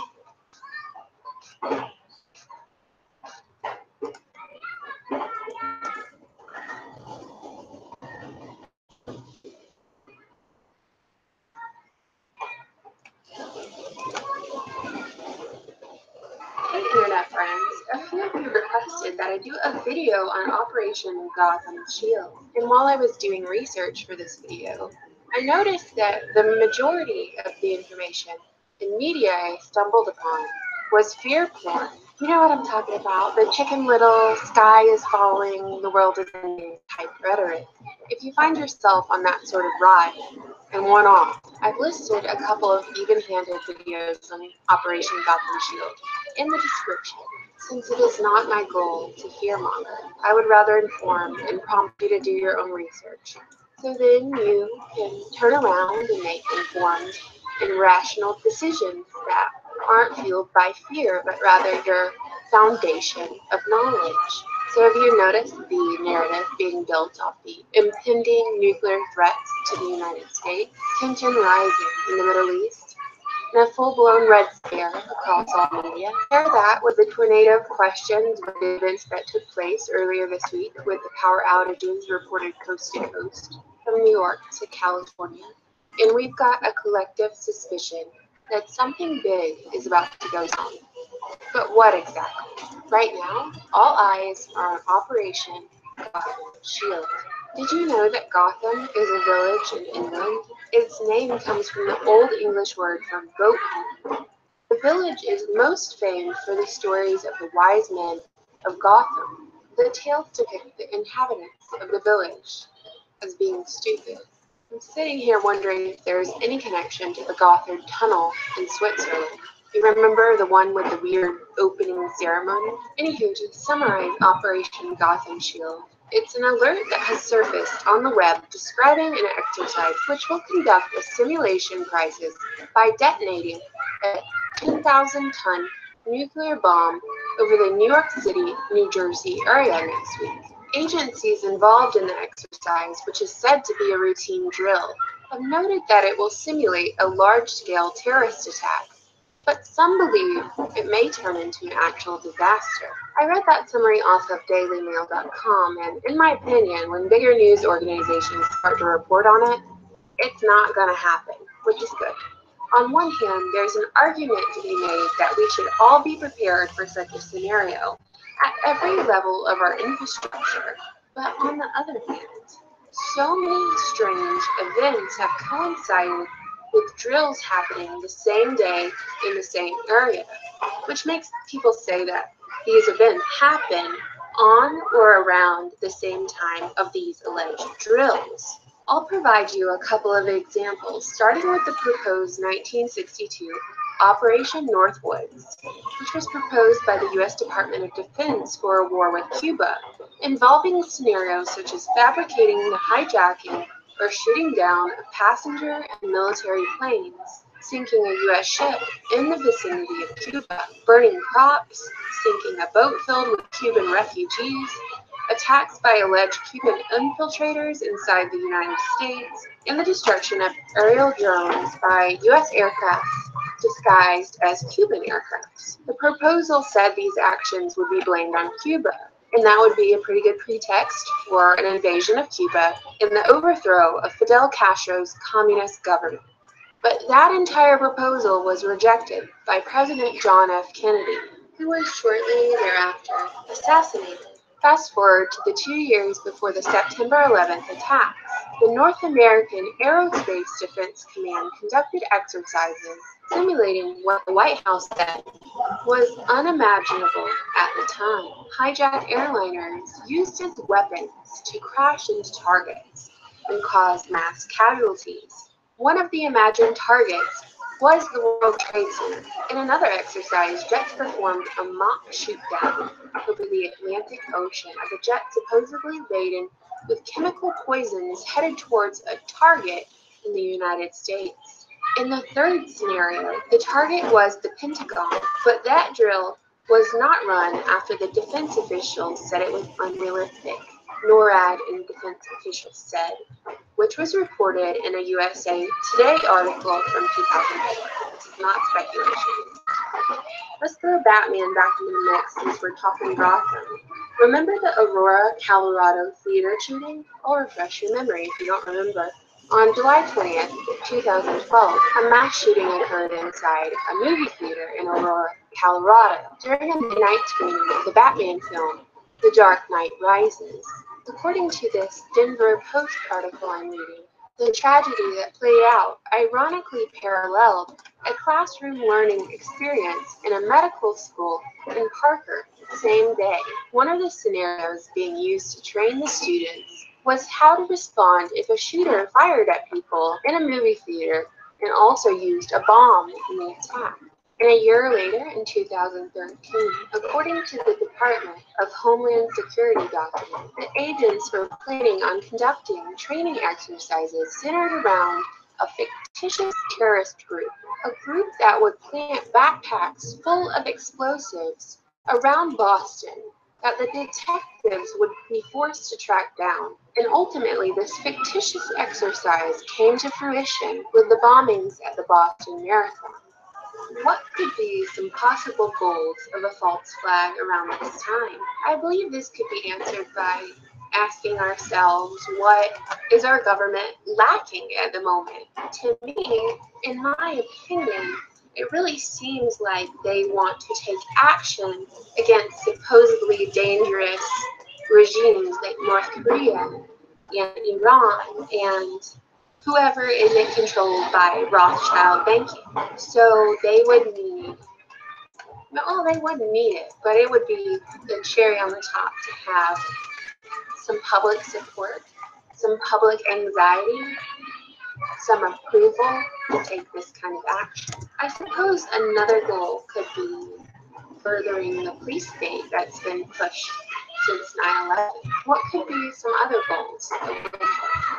I'm sure I missed a bunch of goals, but I'm too caught up in thinking this particular thought. Do you believe the coverage of Operation Gotham Shield could be a massive distraction from actual happenings that are taking place? Let me know. I always look forward to reading your comments, and thank you so much for watching. Please be sure to subscribe, and I will talk to you all soon. Bye!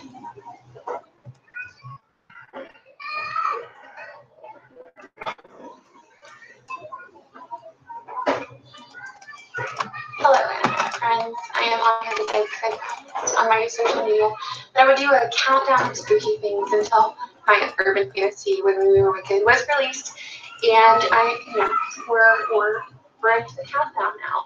I post a lot of reality spooky things. I'm not scared of ghosts and monsters. No, I'm not. I am more concerned with things that are rooted in reality, because sometimes the truth is stranger than fiction. So that's what brings us to our top conspiracy theories of September 2016. And I mean, we're well into the election season, so a lot of these are political.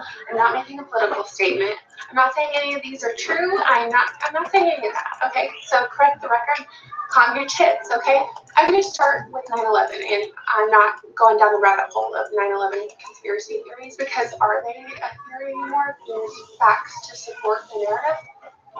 I don't know. Democratic nominee Hillary Clinton left the 9/11 ceremony early, and in a video that was released, she's seen collapsing before she gets into like this weird dilapidated van. So it took most of the day for her team to come out with she had pneumonia. She's not going to worry about y'all. It's, you know, it's pneumonia. Everybody gets it. It's especially not detrimental to old people. So this just sparked a massive debate and terrorizing on the internet that Hillary Clinton is not really as healthy as maybe she tries to portray. A lot of videos and keyboard doctors emerged showing that her eyes do weird things, like go in different directions, which suggests that she's had a seizure or stroke or brain damage or something. And she has all these coughing fits. Maybe she died when she was a child and she was replaced by a body double. And she's actually a lizard seen leaving her daughter's apartment after she collapsed. And it's theorized by the internet that that's actually her body double that left Chelsea's apartment, not Hillary Clinton herself. So it's an interesting theory. Is Hillary Clinton sick? Or is she as healthy as she claims? Did she just have pneumonia? Was it just a one-off thing? Was she just tired? Who knows? I think it's actually really ironic and funny and horrible that the Democratic Party hated Bernie Sanders as such a decrepit old man that was too unfit to serve as president because he just spoke. And Hillary Clinton is having all these problems with her health. So while we're on the topic of Hillary Clinton, I'm going to stick to what's been the big stank this time in this election, which is her email scandal. And at the front page of the internet, if you're not on Reddit, you probably should just look it up. So the story that these people think they wrote was that Hillary Clinton ordered these emails be stripped off her home server. And her IT guy, Paul Kambata, went on Reddit under his little username, which I'll post pictures where they link this guy to his username, et cetera, et cetera. But he went on Reddit to ask for advice on how to strip these emails off the archives and do all this illegal stuff, and that he was given access to this really sensitive information that people shouldn't have. So this is actually, I guess it's a theory, but it was covered on Fox News after the following days, and General Paulson be questioned if this case is going to be opened up again, but it doesn't pass the sniff test, does it? I could make a 5-year video on Donald Trump, but to balance this video politically, I will say that the theory that he is just a plant to get Hillary Clinton elected is still going strong, because he seems to self-sabotage at every avenue by the crazy things he says and does and promises and goes back on, and it is theorized that he is just running to get Hillary Clinton elected, and he's just going to hand off the election to her, or he started out with good intentions but has just decided that he doesn't want to be president anymore. So he's just gone balls to the wall and he's doing crazy stuff now. And I don't know, they're friends. The Clintons and the Trumps, they're friends, so it could be true. Who knows? The last conspiracy theory is about Keith Scott. And if you've been paying attention to the news at all, there's all these police shootings. And this man, he was a Charlotte resident, he was a black man. And the story came out that he was just sitting in his car reading a book, and officers came up to him. They weren't even on call for him. They just came up to him and they shot him. And I'm not making a statement on either side. I just think it's devastating on both sides. Supporters rallied around Keith Scott and his family, in that it was what they deemed an unjust shooting. It was police brutality. It was police seeking out the black man. It was a wasted life. And that's not what the conspiracy theory is about. The conspiracy theory is about the riot that took place in Charlotte following Keith Scott's death. The riots took place soon after Keith Scott's death. The news of it came out. There wasn't a ton of time for people to come together and plan a protest, but the amount of people that came out was substantial, and they were looting, they were rioting, they were violent. Someone died, someone got shot.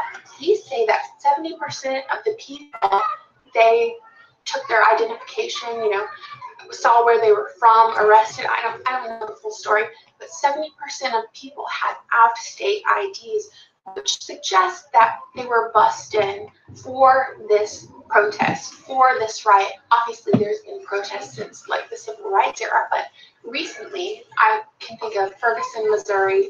I'm reading here. George Soros donated $33 million to social justice organizations, which helped turn events in Ferguson from a local protest to a national flashpoint. Well, it's suggested in this theory that George Soros funded these riots, these protests in Charlotte. It theorized that George Soros uses his funding for Black Lives Matter as a tool.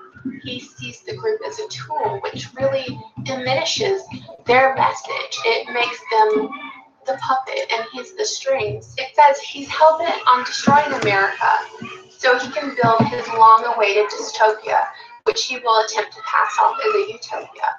So I don't really understand that, but you have to admit that he's had a hand in a lot of these protests, a lot of these riots. This kind of links back to the email scandal. These things happen at a similar time, and I'm not saying that what happened wasn't a big deal, but the response to it, the news coverage, everything. Does it feel like a distraction? I don't know. Some people think it is a distraction from this email scandal that was broke on Reddit. A Reddit user said, I think George Soros saw the stone tier scandal. He's talking about the IT guy. That was his username on Reddit. I think Soros saw the Reddit email scandal and waited until a black man was shot by police somewhere in the country and bussed these paid Black Lives Matter rioters to wherever it happened. This person says, I believe I saw somewhere that 70% of the rest of those rioters had out-of-state IDs. Something certainly doesn't smell right. This person goes on to say, mainstream media falsely puts out that he was holding a book. Turns out he was armed. No book was found. He has an arrest record for assault and armed robbery, I believe. And the big stink about this was that they say police planted the gun on him after he was shot because they didn't find a gun on him. They unjustly shot him. But the entire narrative is blown away, and you have to wonder who's controlling the narrative. Is it the people, or is it the government, or is it those individuals who have the most money? I have to wonder. Well, that's it. And if you want another one of these conspiracy theory videos, just let me know. I'm sure a lot more will come out after the debate on Monday, the presidential debate between Hillary Clinton and Donald Trump. So if you want more, I had fun doing them. I really love conspiracy theories. So just let me know, and I will talk to you all soon. Bye.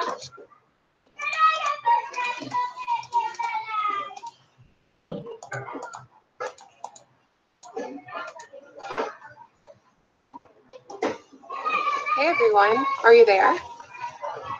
I have no idea if this is working, but I'm just going to start now because I said I would at 1:30. We're at 1:29.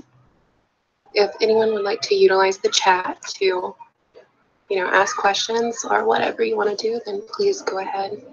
And I am not sure. It says I have 0 viewers, but I know y'all are there. Like I just had you tell me you're waiting in the room, so I don't know. But let me hold on just 1 second so I don't talk while I'm trying to do something else. And I will. Oh nope, we have 38 viewers. Okay. Never mind. I thought I was talking to myself. So, hello everyone. How are you doing? Please, I want to point you towards the chat.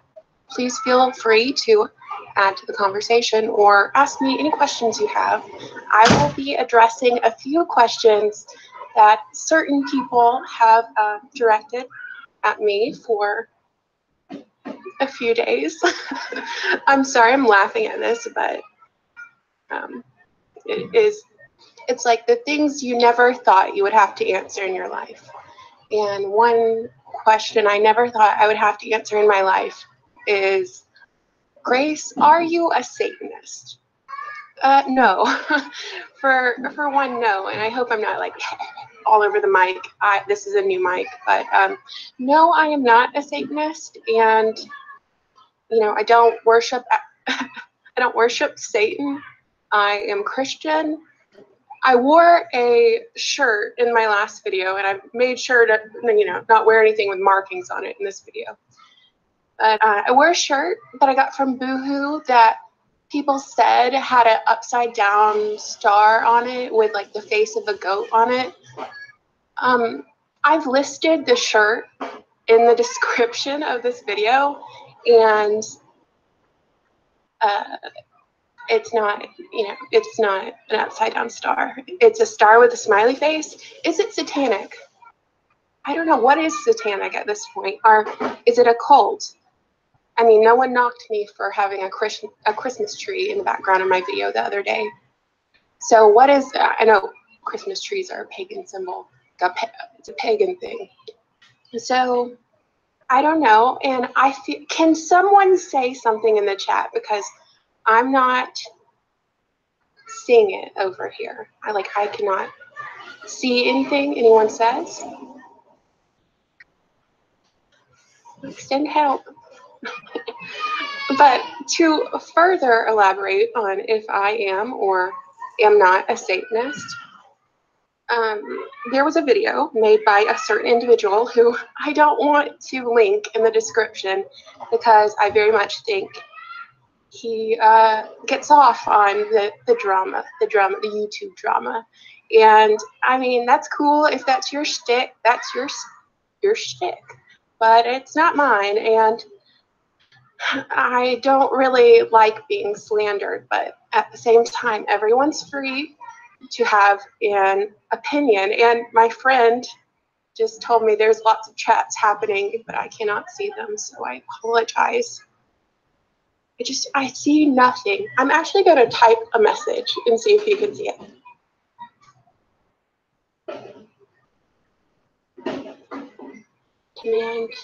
Command, enter, wait, what am I supposed to do? Command, enter, slash, command,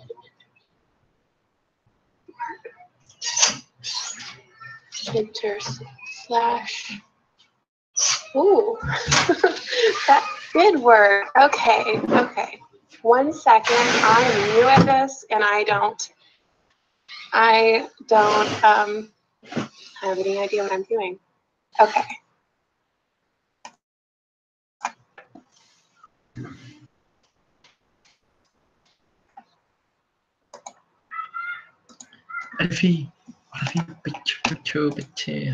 Okay. Friend, if you are there and you're texting me, I don't want to name you by name.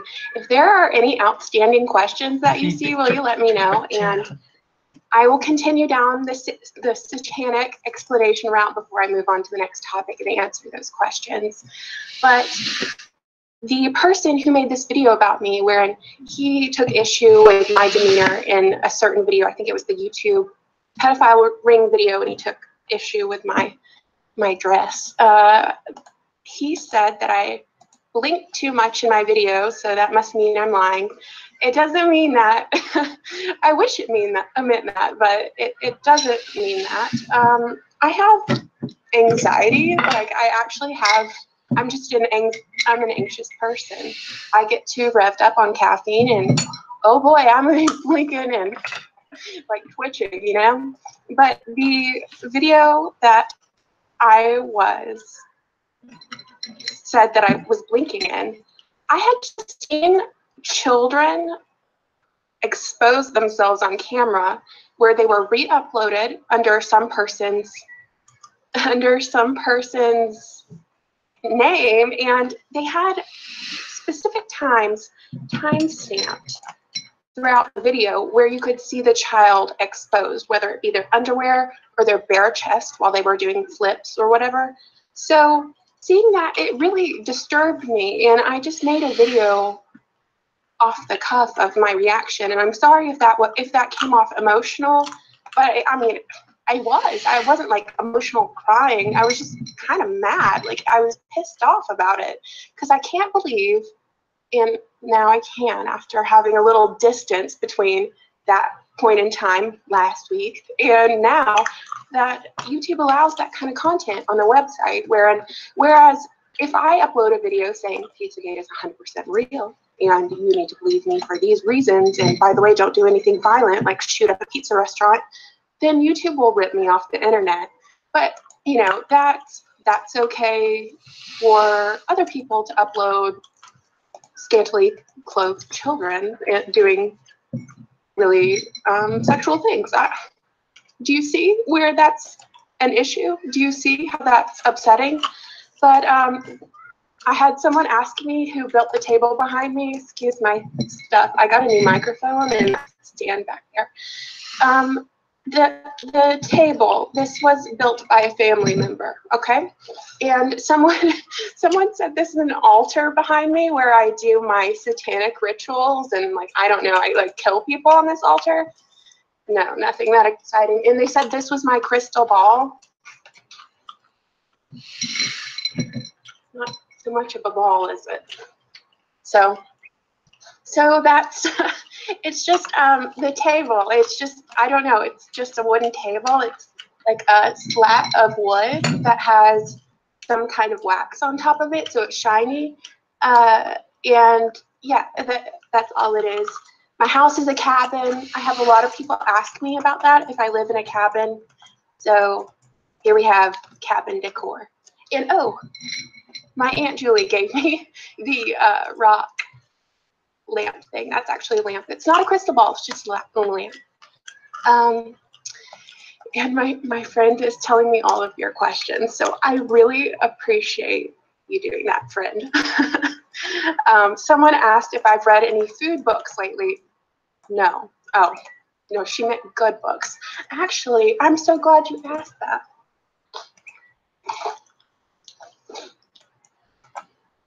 I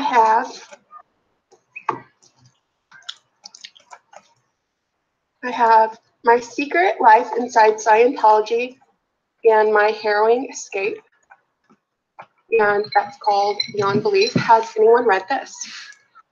I really want to read this. I think it will give us an insight into, you know, kind of the mindset of someone who feels like they can't speak out if they're in a cult. And give me 1 second. I'm going to look at these messages.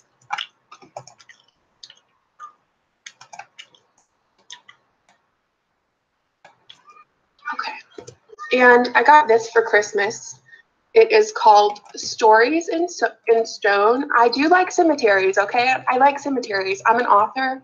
I go there and I get really good ideas for character names. And I also like looking at famous people's burial sites. I don't know. It's just a quirk. Like, it doesn't mean I'm satanic. Okay. So, moving on. I did try to explain to the person who said I was satanic. I tried to explain all that to him because he poses as someone who values truth. But he never responded. And he deleted my comment, in fact, and he disabled the comments on his videos. So for someone who cares about truth, doesn't seem like you really value it. But okay, so David Seaman is doing The Daily Show. I will tell you all that I was also invited to do The Daily Show. I have not heard back from them. I wanted more details on it before I agreed to do anything because I honestly think it's a terrible idea. I think it is the ultimate setup, the ultimate trap. And, you know, if it's live, that's one thing. Like, if it were a live interview, I would feel comfortable doing that. But the fact that it will probably be pre-recorded means that they can edit the interview and they can make us all look like fools, you know? So I don't know. I still don't know if I'm going to do it. If they ever get back to me, I don't know if I'm going to do it, honestly. I don't want people from comedy. I mean, it's a Comedy Central show. So think Stephen Colbert from 2 weeks ago, who did the alt-right conspiracy theory, the alt-right conspiracy theory, Pizzagate is Trump band's dream. That's the way Stephen Colbert handled it, and he's on the same network, I believe. So I don't want to be painted as a neo-Nazi conspiracy theorist, because I, like most of you, am not. I am just someone who believes Pizzagate should be investigated. So that's all. If I were to have an interview, I would say things like, why can someone please, it is not up to us, the people who want Pizzagate investigated, to be on the defensive, by the way. It isn't. There's a proven pedophile ring, global pedophile ring, that implicates the elites. Think Norway, think the UK, and it is not out of the realm of possibility that there would be one in the United States. So instead of me, I've sat here and made videos about Pizzagate, and I feel like I've given a good foundation. And other people, I really like Titus Frost videos. I like David Seaman's videos. I like reality calls. There are so many people, Bad Guacamole TV, so many people who do great videos, who have laid out the foundation of what Pizzagate is, why we think it's worthy of investigation, or at least a closer look, at least a fair shake in an interview to interview someone who's implicated. We've done all that, and we don't need to be on the defensive anymore. It is they who oppose Pizzagate who should be on the defensive, which brings me to my next point. I wanted to talk about the Sean Hannity, Julian Assange interview for just a moment. I really thought, I'm sorry I'm laughing, but I'm sure you all have had the same kind of thought process throughout this. I really thought Julian Assange was dead. I thought there are 3 months of his life that are unaccounted for, where we tried to get him to show a sign of life, and he did not. So I thought he was super dead, and I don't know. Going into the interview, when I was watching it, I watched it this morning, and I thought he did an excellent job of explaining everything. I thought he made really great, he was able to make such great points about Russia and say that they were not who supplied us those DNC emails, Podesta emails, anything like that. So I thought it was great that he was able to answer that. I wish that Sean Hannity would have asked him more about his disappearance after, is it October he disappeared? Not disappeared, but really didn't have any communication after they did that DDoS attack and the Ecuadorian embassy in London. So I wish he would explain himself in that respect, because a lot of us thought he was dead, that he was captured, that he'd been compromised. Have they had enough time to make up a Julian Assange robot and train him to answer questions? But no, I thought it was in the same kind of delivery he usually gives in interviews, where he's very slow to talk, and he says a lot of and he's just a slow communicator. And I don't know if it's a copy of Julian Assange, then it's a damn good copy, So anyway, that's my thoughts on the Sean Hannity interview. And I thought Sean Hannity did a really good job too. That being said, why Sean Hannity? Why was Julian Assange on Sean Hannity's radio show? Why the interview on Hannity last night? Why Hannity?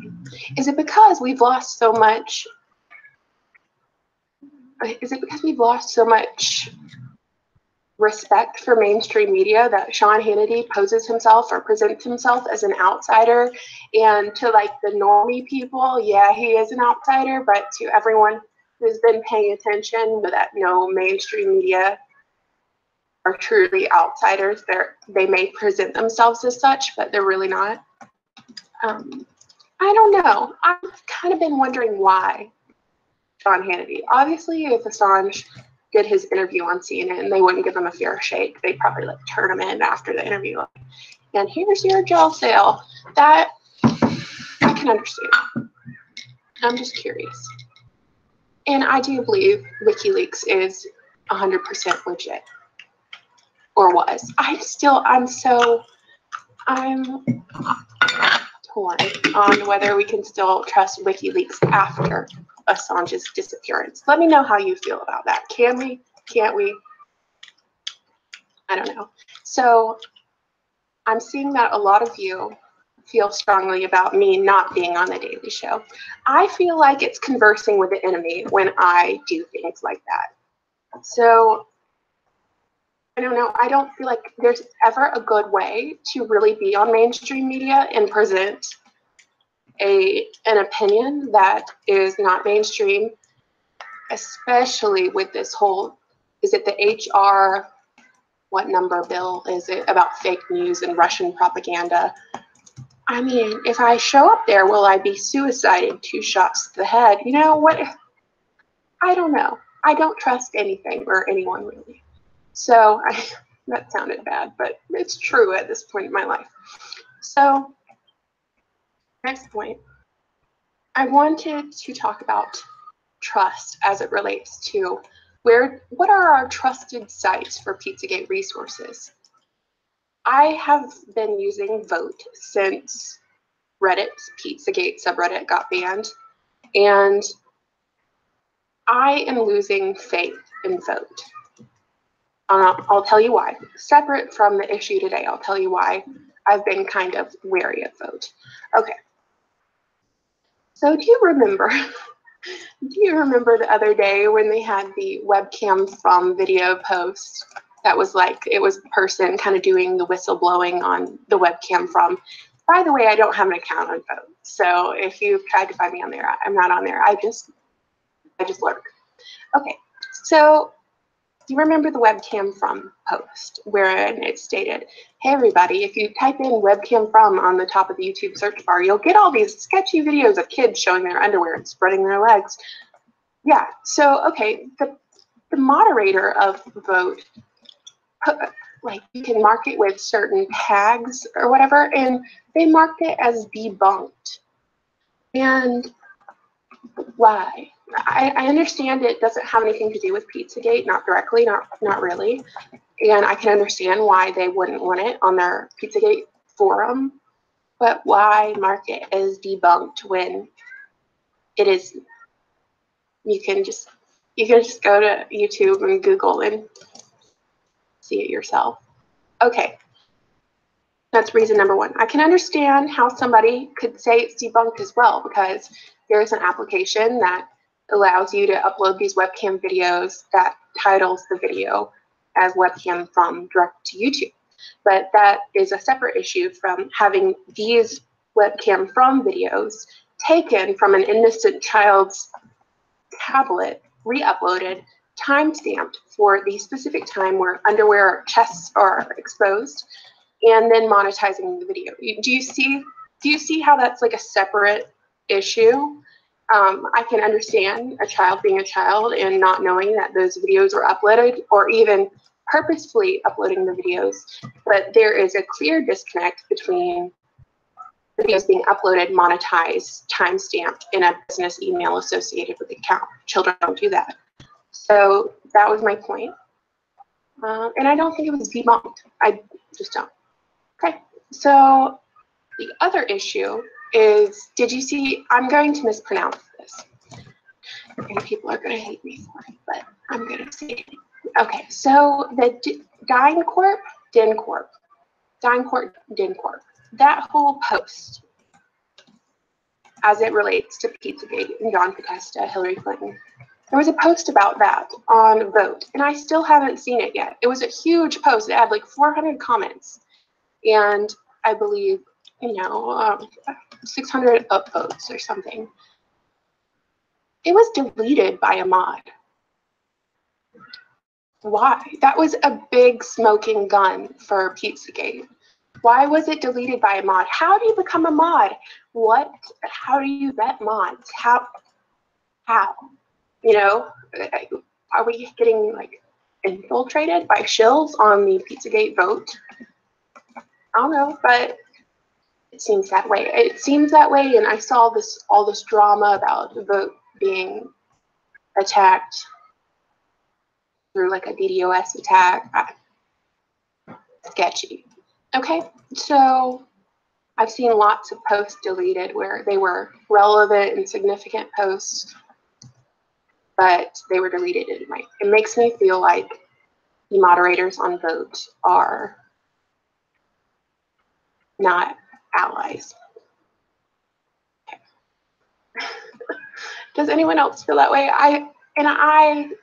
Okay, here is where I get my research in the following order.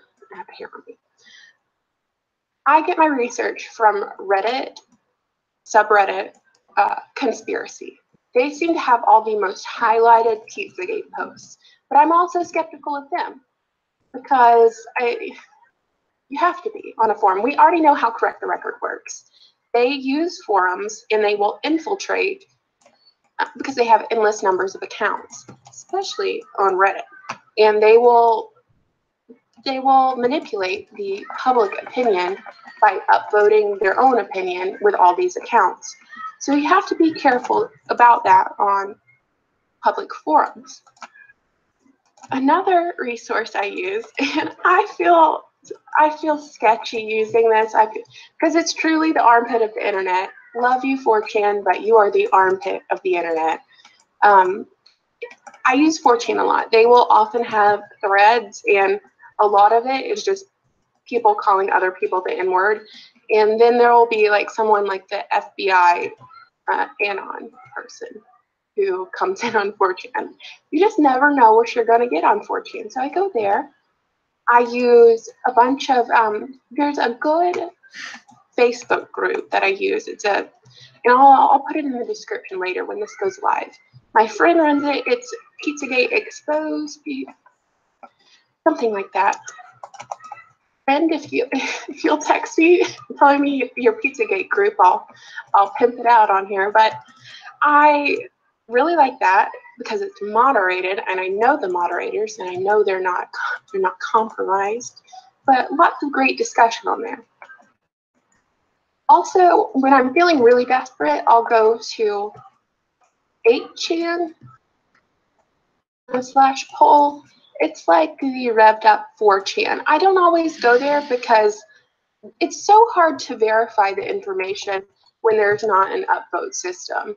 So, you know, the upvote system works pretty nicely when you want to verify and crowdsource information, essentially. But that doesn't exist on 4chan and 8chan. If you go over there, just be aware it's anonymous. You're going to get called the N-word several times by various people, but some great discussion might happen. You never know. For this week, I don't know how this week is going to go as far as filming is concerned, not just like emotionally. I don't know how this week is going to go with filming. I would like to do a video on Assange's interview with Sean Hannity.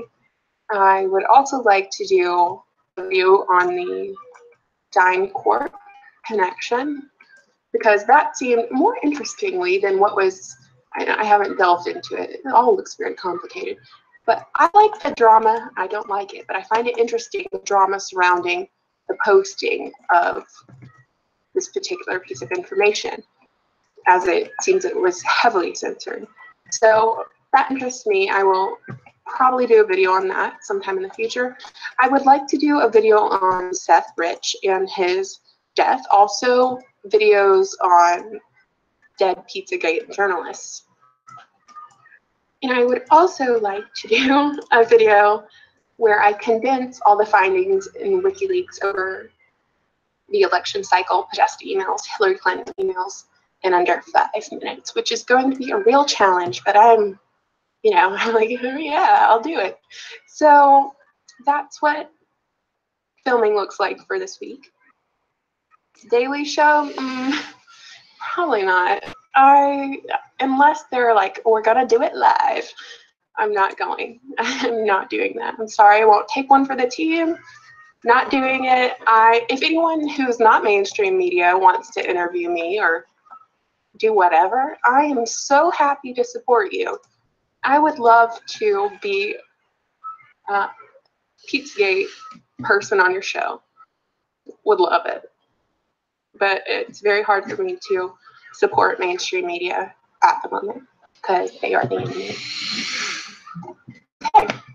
Well, that puts us at 30 minutes. This was fun, y'all. It was even fun without the comments, which hopefully next time there will be comments. If I've missed your question, I am deeply sorry because I was unprepared on,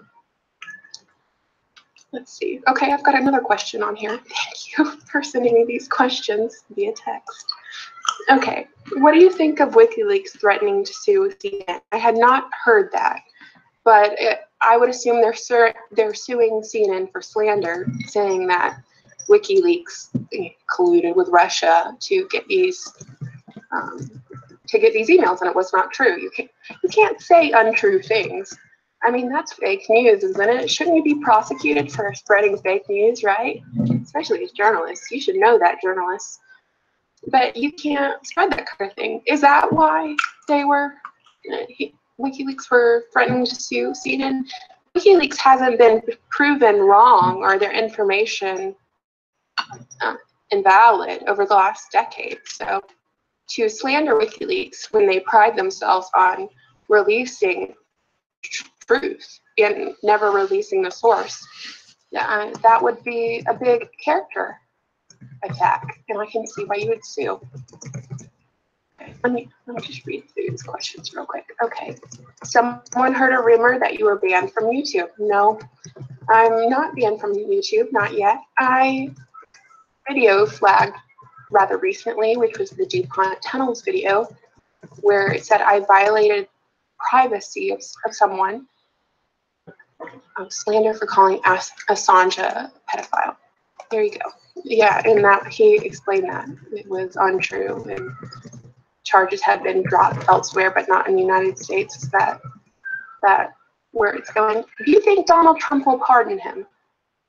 I think he will, because whether we all like to admit it or not, WikiLeaks really helped Trump win the election by revealing the truth on the other side. Now, will WikiLeaks do the same thing if Donald Trump has emails that are, revealed? I don't know. I would hope he would, and I would hope nothing would be found within those emails. I'd hope it would all be about work and not will I do better playing guns on cheap? That is found. Okay. So what I was saying, rumor banned from YouTube. No.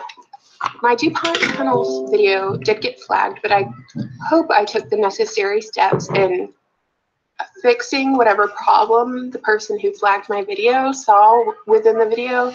And I have a feeling, and this is a theory, it is not a fact. DuPont Tunnels, if you're watching, I'm not slandering you. This is just an opinion, it's not a fact. But DuPont Tunnels contacted me after uploading the video, and they were like, I want to give you a tour of the tunnels. So you can see we have nothing to do with Pizzagate. And I don't live anywhere near Washington, D.C., but I did pass along the opportunity to Jack, Jack who went to Comet Ping Pong and Periscope the entire thing. They never reached out to him as far as I know. So, I don't know, I feel like they really wanted to separate themselves from that rumor, and they would do anything to separate themselves from the rumor that they were somehow associated with Pizzagate.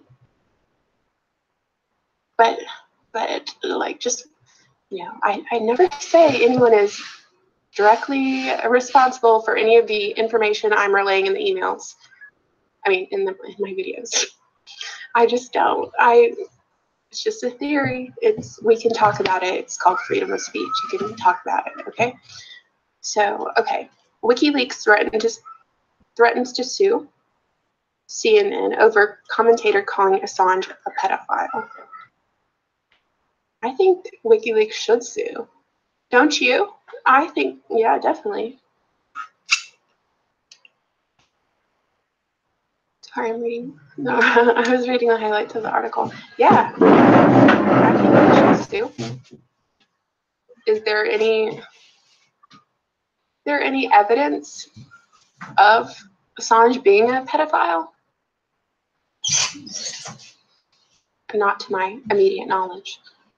I'll answer one more question, and then I'm going to let y'all go because I don't want this to get too lengthy and be boring. But, okay, one more question. There was rape charges in Sweden, and the CNN pedophile slander are two separate things. Yeah, okay.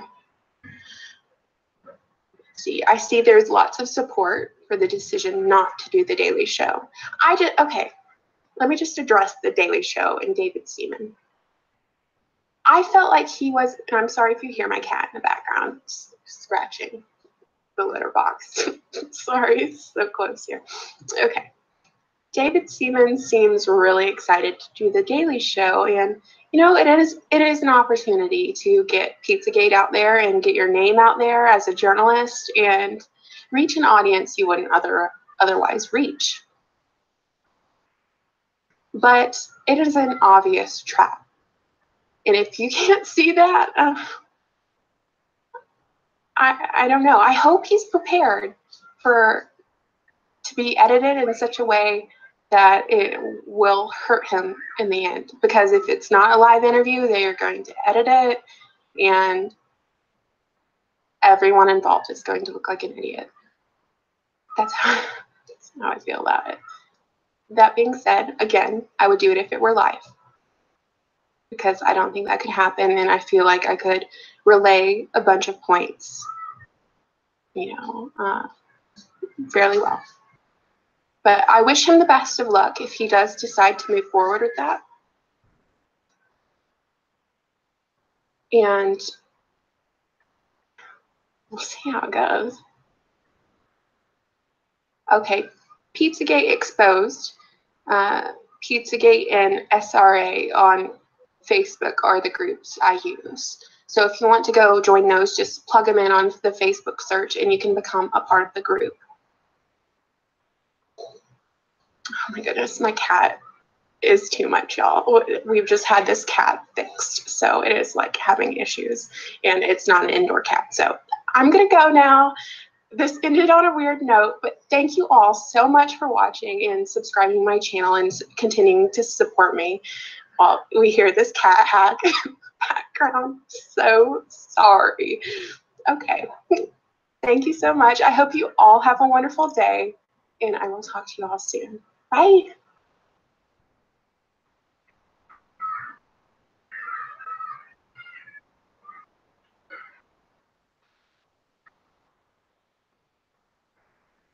Hey internet friends, let's go back to the past today. Let's go back to the summer of 1992, where Dr. D.C. Hamlin gave a speech to a room full of clinicians at this annual conference for multiple personality disorder and abuse. Now, this isn't some rando doctor off the street. He's a legit doctor, y'all. He has all kinds of accreditations ranging from clinical hypnosis to sex therapy, and his speech centered around the military and CIA origins of elite child trafficking. Now, that's pretty shocking, right? Well, that's a pretty shocking topic. Perhaps what's even more shocking is that we have heard very little since the good doctor gave his speech. Was it a case of wrong place, wrong time for Dr. Hamlin's revelations, this wave of information? Were they just totally unprepared to deal with the litany of info he spilled? Or did they just turn away from it because the topic was too difficult? Perhaps the world was unprepared for Dr. Hamlin's truth then. but maybe we're ready now. After all, we've had a lot of truths, uncomfortable truths, surface over the past couple of months. And if you've been paying attention the last couple of years, people are waking up. They are no longer asleep to the happenings of the world, which is really nice. But are you ready to receive the message? If so, I recommend that you watch this video, but you also read the transcript of his speech that I've listed in the doobly-doo. And I think I also have sound bites of it.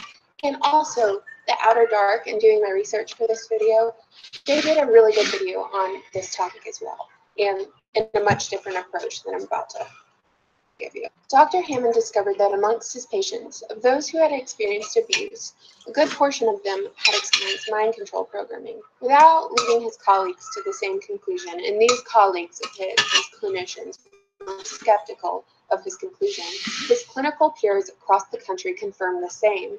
A portion of their patients with multiple personality disorder had been victims of mind control programming. Dr. Hammond and his peers, through observation and questioning of their patients, their various personalities, discovered their mind control was occult in origin. The victims named various cults, the military, and CIA as perpetrators. The key ingredient in this mind control process was abuse from a very young age, like 2.5 years old. The CIA, the military, the cult would put mouse traps on these babies' hands. And in order to spur this multiple personality, this dissociative disorder, they would instruct the parents not to go into the room of the child who was wailing in pain until the child stopped crying. So these mind control victims were also victims of physical, sexual, emotional abuse, which created a disorder within their own mind, a dissociative disorder, where the mind breaks apart into alternates, which is what we've come to know as multiple personality disorder. So who did this? According to Dr. Hammond, here is how the ritual abuse and mind control program we know now, that is ritual satanic abuse, came to pass in the United States. At the end of World War II, before it even ended, Alan Dulles and people from our intelligence community were already in Switzerland making contact to get out Nazi scientists. As World War II ended, they not only got out rocket scientists, but they also got out some Nazi doctors who had been doing mind control research in the camps. And I'm skipping ahead, and I'm skipping a lot of details, and I'm skipping around, but essentially after they obtained these Nazi doctors, the Nazi doctors implemented their findings from the death camps about dissociative disorder and the states of the mind. And as soon as a child was put into this multiple personality disorder that was really induced by this abuse, mind control programming, which was much like conditioning in my understanding of it. They would hook you up to electroshocks and zap you each time. It would be like this, okay? Hello, person of the internet. Do you hate me? You say no. Zap. Hello, person of the internet. Do you hate me? You say no. Zap. Okay? Hello, person of the internet. Do you hate me? You would say yes at that point. I do hate Grace. The shock, the pain you receive from saying, no, I don't hate Grace. You associate not hating me with pain. You have mechanisms of pain. You have this sexual abuse. You have a drug-induced state. You have isolation.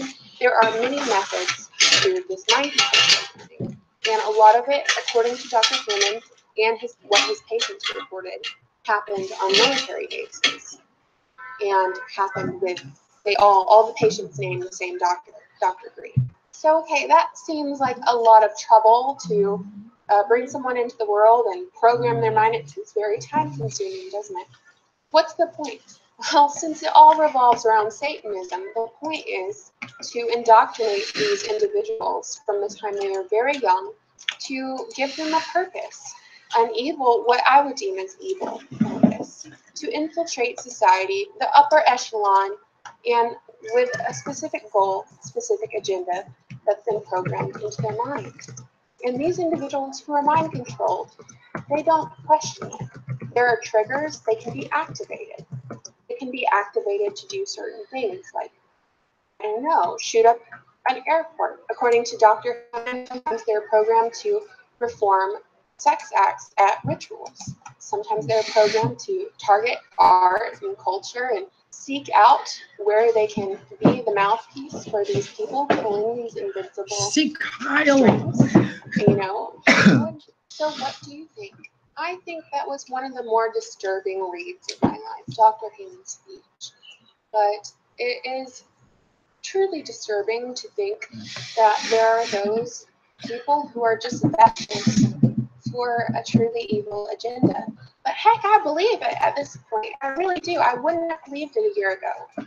But knowing what I know, heck yeah, I believe it. Anyway, YouTube is demonetizing all of my videos as we speak, so don't forget about Patreon if you're feeling generous. And I will talk to you all soon, my friends. Thank you so much for watching. Bye. First on the Kelly file, a federal judge today hit the Obama administration with a blistering opinion, claiming the Department of Homeland Security is actually encouraging human smugglers along the southern border. Hi, Internet friends. Did you know that in January 2016, a report came out that aired on Megyn Kelly's show, the New York Times, Washington Post covered it, that said the Obama administration had put children in the care of human traffickers. The thing is that nobody understands how many children are coming across that border. It's alarming. And what happens is when they come over the border, a lot of times they get brought to drop houses and houses where bad things are going on, Megan. These children are being raped.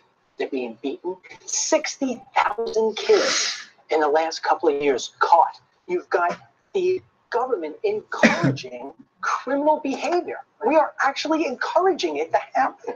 Now think about this report in regards to what we saw in Megyn Kelly's interview with James Alefontis the other week. She called it fake news. People like Alex Jones fanned a conspiracy theory that even the DC police say has no basis in fact. She didn't ever imply that some guilt, some iota of truth might be attached to this story. She just looked at us and said that fake news is dangerous. When she reported this earlier in the year, she reported that the Obama administration had put children in the care of human traffickers. Forget James Alefontis, forget comment ping pong. It's all about the corruption that's found within our government. Within these emails that John Podesta doesn't say the content is untrue. He's just mad that the Russians leaked them. Is our government run by evil people?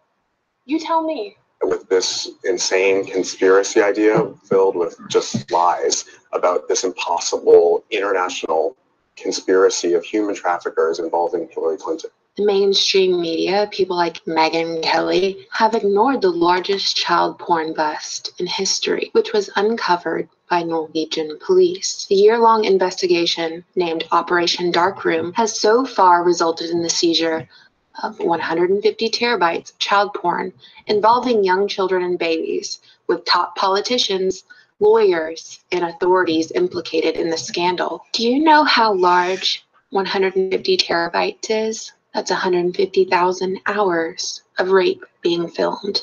That's 6,200 straight days of rape on film. That's 893 straight weeks of rape filmed. That's 17 years of rape filmed that they seized in Norway.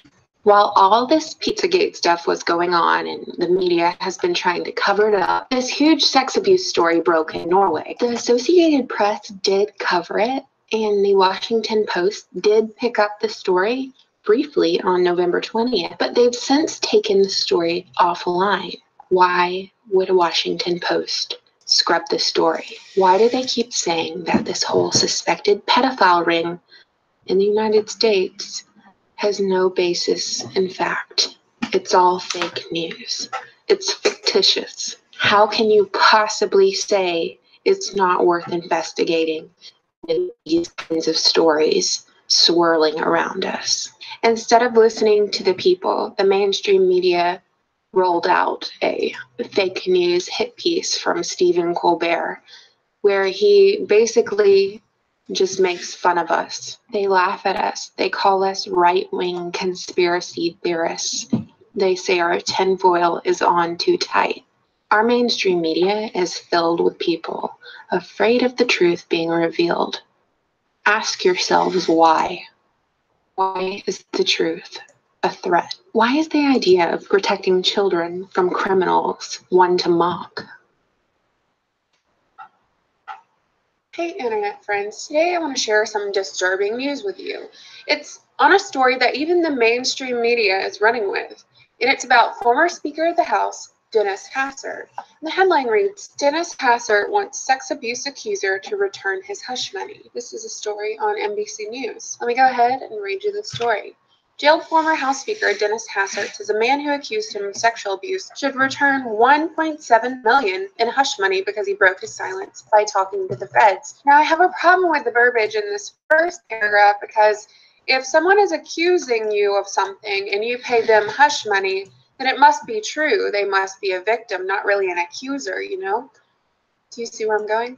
The demand was made in Hassert's response to a lawsuit filed by the accuser, known as Individual A, who is trying to recoup the rest of the money the politician promised him. To the extent any contract existed between plaintiff Individual A and defendant Hassert, plaintiff breached that contract, Hassert's lawyers wrote. Plaintiff breach of contract resulted in damages to defendant, and plaintiff is accordingly required to return $1.7 million to defendant. Mr. Hassert has decided that rather than live up to his promise to compensate his victim for his molestation and resulting injury, he will ask his victim to pay him, she said in a statement. Chrissy Brown, Individual A's attorney. He admits to agreeing to make payments, but then denies that it is an agreement he has to keep. His response is predictable, and we look forward to entering the discovery phase of this case. Hassert, 75 years old, was sentenced in April to 15 months in prison for making illegal cash withdrawals to pay Individual A and quash allegations he abused teenage boys while he was in high school as a wrestling coach decades ago. Although the disgraced power broker was not charged with any sex crimes because the statute of limitations had passed, the judge in the case branded him a serial child molester and ordered him to enroll in the sex offender treatment program. Hassert agreed to pay Individual A $3.5 million and had forked over $1.7 million of that sum when federal investigators began looking into his unusual bank withdrawals. Hassert claimed he was the victim of extortion, but after FBI agents interviewed Individual A, they found his account of molestation credible. After Hassert pleaded guilty to the financial crime, Individual A sued him, saying he was still owed $1.8 million. In his response, Hassert says there was no legal contract, and even if there was, his accuser would have broken it. Not only does Hassert want his money back, he thinks Individual A should pay his attorney's fees. At his sentencing, Hassert admitted he mistreated and took advantage of former students who came forward to say they were molested, 3 of them anonymously. What I did was wrong, and I regret it, he said at the time. Does he really regret what he did, or does he regret that he got caught?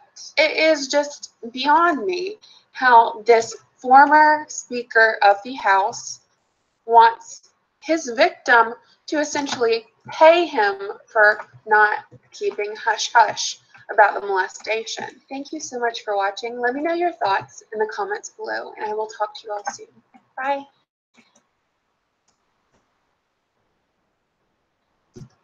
Hi internet friends, in an effort to be brief, I'll keep this introduction short and sweet because today I'm going to talk to you about the Finders cults, and I'm going to summarize the entire scandal in 5 minutes or less.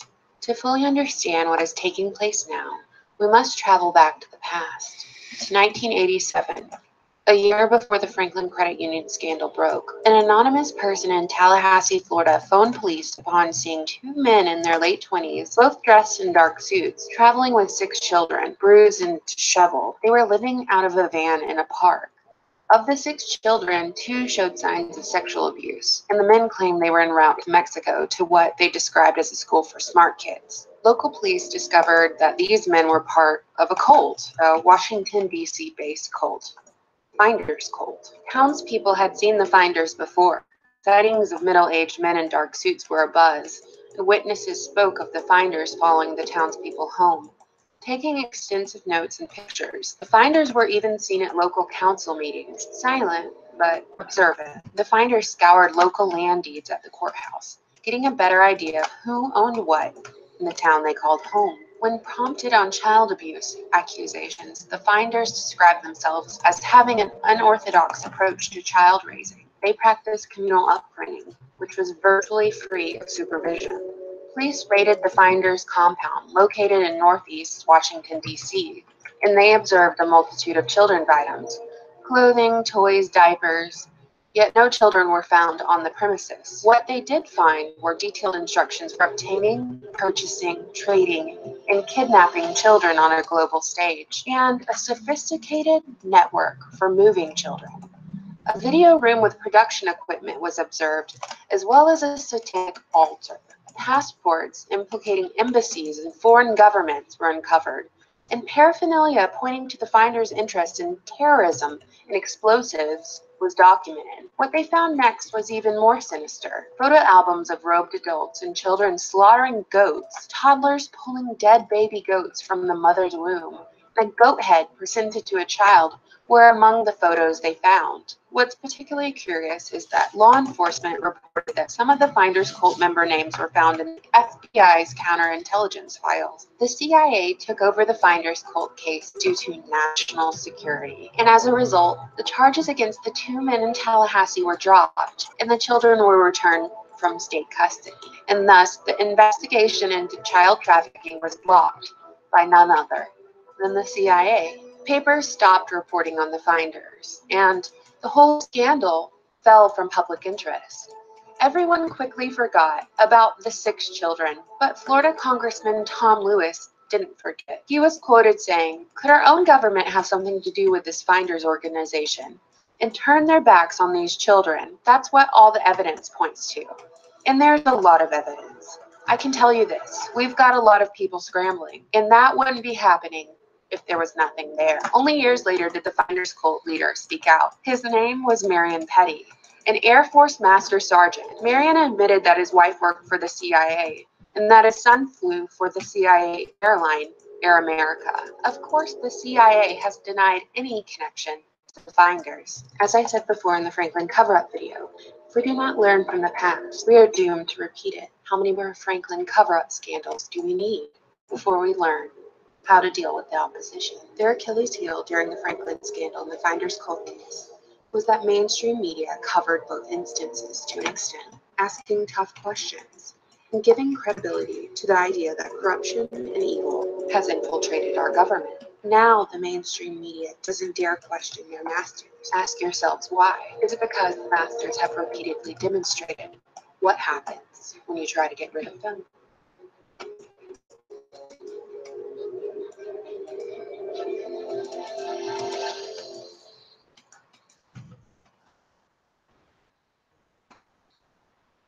Hey internet friends, I'm not going to beat around the bush here. If you have delicate sensibilities that cannot be offended by facts and reality, then get out, but I think as an American, all of us who live in this country need to know about our country's history. And part of history is the scandals that are covered up by those who write history, right? So today I'm going to talk about a huge cover-up, and it's called the Franklin Credit Union scandal. I'm going to try to summarize the entire scandal in under 5 minutes. The Franklin cover-up begins with one man, a prominent Republican figure of the 1980s, Lawrence King, or Larry King as he was known, and no, we're not talking about the talk show host. Larry King ran the Franklin Credit Union and a few other businesses in Franklin, Nebraska. A man who chartered private jets, hosted extravagant parties, and maintained bodyguards was simply in charge of a credit union in a little town in Nebraska, which happened to be located near Boys Town, a Catholic institution for orphaned youth. King's bright yellow sports car was frequently seen on the Boys Town campus, and later, King was linked to embezzlement. He'd stolen over $40 million from the Franklin Credit Union, and his financial records revealed a close-knit relationship with Boys Town. King's lavish lifestyle burst into flames in 1988, just before the Republican National Convention, when 7 victims of King's child abuse and prostitution stepped forward. The victims claimed that King took them to various parties that he threw for the Republican elite, and at these parties, the children were abused. Rusty Nelson, the photographer for Larry King, attended these parties, documenting powerful men in compromising positions with minors as a form of blackmail for King. In a court hearing in 1999, Rusty Nelson revealed his close relationship with King. Nelson relayed that he had witnessed King phone President Reagan when other individuals couldn't resolve a specific problem. In other words, a man with abuse and child prostitution allegations had a direct line to the then president. One of King's victims who spoke out 2 years before there even was a Franklin scandal was Paul Bonacci. Paul relayed that at the age of 8, he began attending King's parties as a child prostitute. Paul claimed that Democratic Senator Barney Frank had abused him, and he was given midnight tours of the White House, only to be taken to a separate location shortly thereafter and abused. A judge awarded $1 million to Paul and his testimony against King, but King never paid. The other victims who spoke out against King were awarded only doubt and contempt for naming their abuser. A list of 271 victims of King's abuse was compiled, all recalling the same story: being taken to parties by King and abused by prominent figures. The New York Times revealed that both federal and state investigators were given thousands of files from abused children and their testimonies, but instead of bringing those victims justice, Douglas County and federal grand juries ordered the files to be sealed, neglected to interview witnesses, and even filed charges of perjury. Both grand juries agreed that the 2 victims who spoke out were abused, but deduced that the adults they testified against were innocent. Instead of getting these victims the help they so desperately needed, the state-appointed attorney only mocked the allegations. Some of the victims were thrown in jail and discredited by local media. Larry King was never called to testify. Evidence shown to the grand jury had been tampered with. Victims were targeted as a result of their testimonies. After giving his testimony, one victim was found in a hospital room dead. There was evidence that he was drugged and beaten prior to his death. In total, there were 15 suspicious deaths surrounding the Franklin cover-up. In 1993, a documentary detailing the Franklin cover-up called The Conspiracy of Silence was produced by the Discovery Channel. And the day it was set to be aired, it didn't. Rumors were that someone paid $500,000 to revoke the television rights. But now you can find the documentary online and watch it. So why is the Franklin cover-up important to bring up now? I believe if we never learn from history, we're doomed to repeat it. The media immediately started discrediting the witnesses. The witnesses came across in the media, in the Omaha World Herald, especially as the criminals. The last 3 victim witnesses were demolished by the press, particularly the Omaha World Herald. And they didn't ask me very much about Larry King or even Alan Bear at all. They treated the allegations that I made about people who abused me almost like a joke. Apparently, some alt-right folks were combing through Clinton campaign emails hacked by Russia and published by WikiLeaks, and noticed there seems to be more references to pizza and pizzerias than they had expected. A lot of uninformed, gullible people fell for the Clinton Podesta sex ring theory. So WikiLeaks, Alex Jones, and these subreddit sub-geniuses, and I mean this in the nicest way possible, grow the up.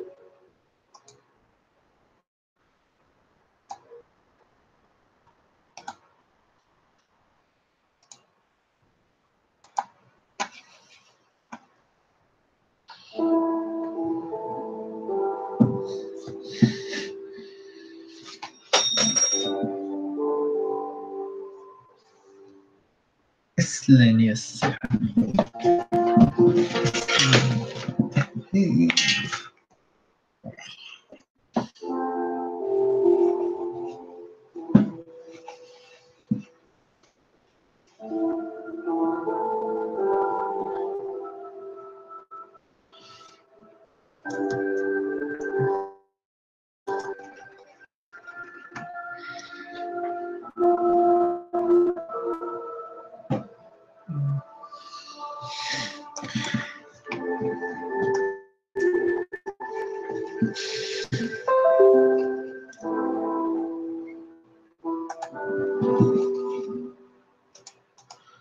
Nugget.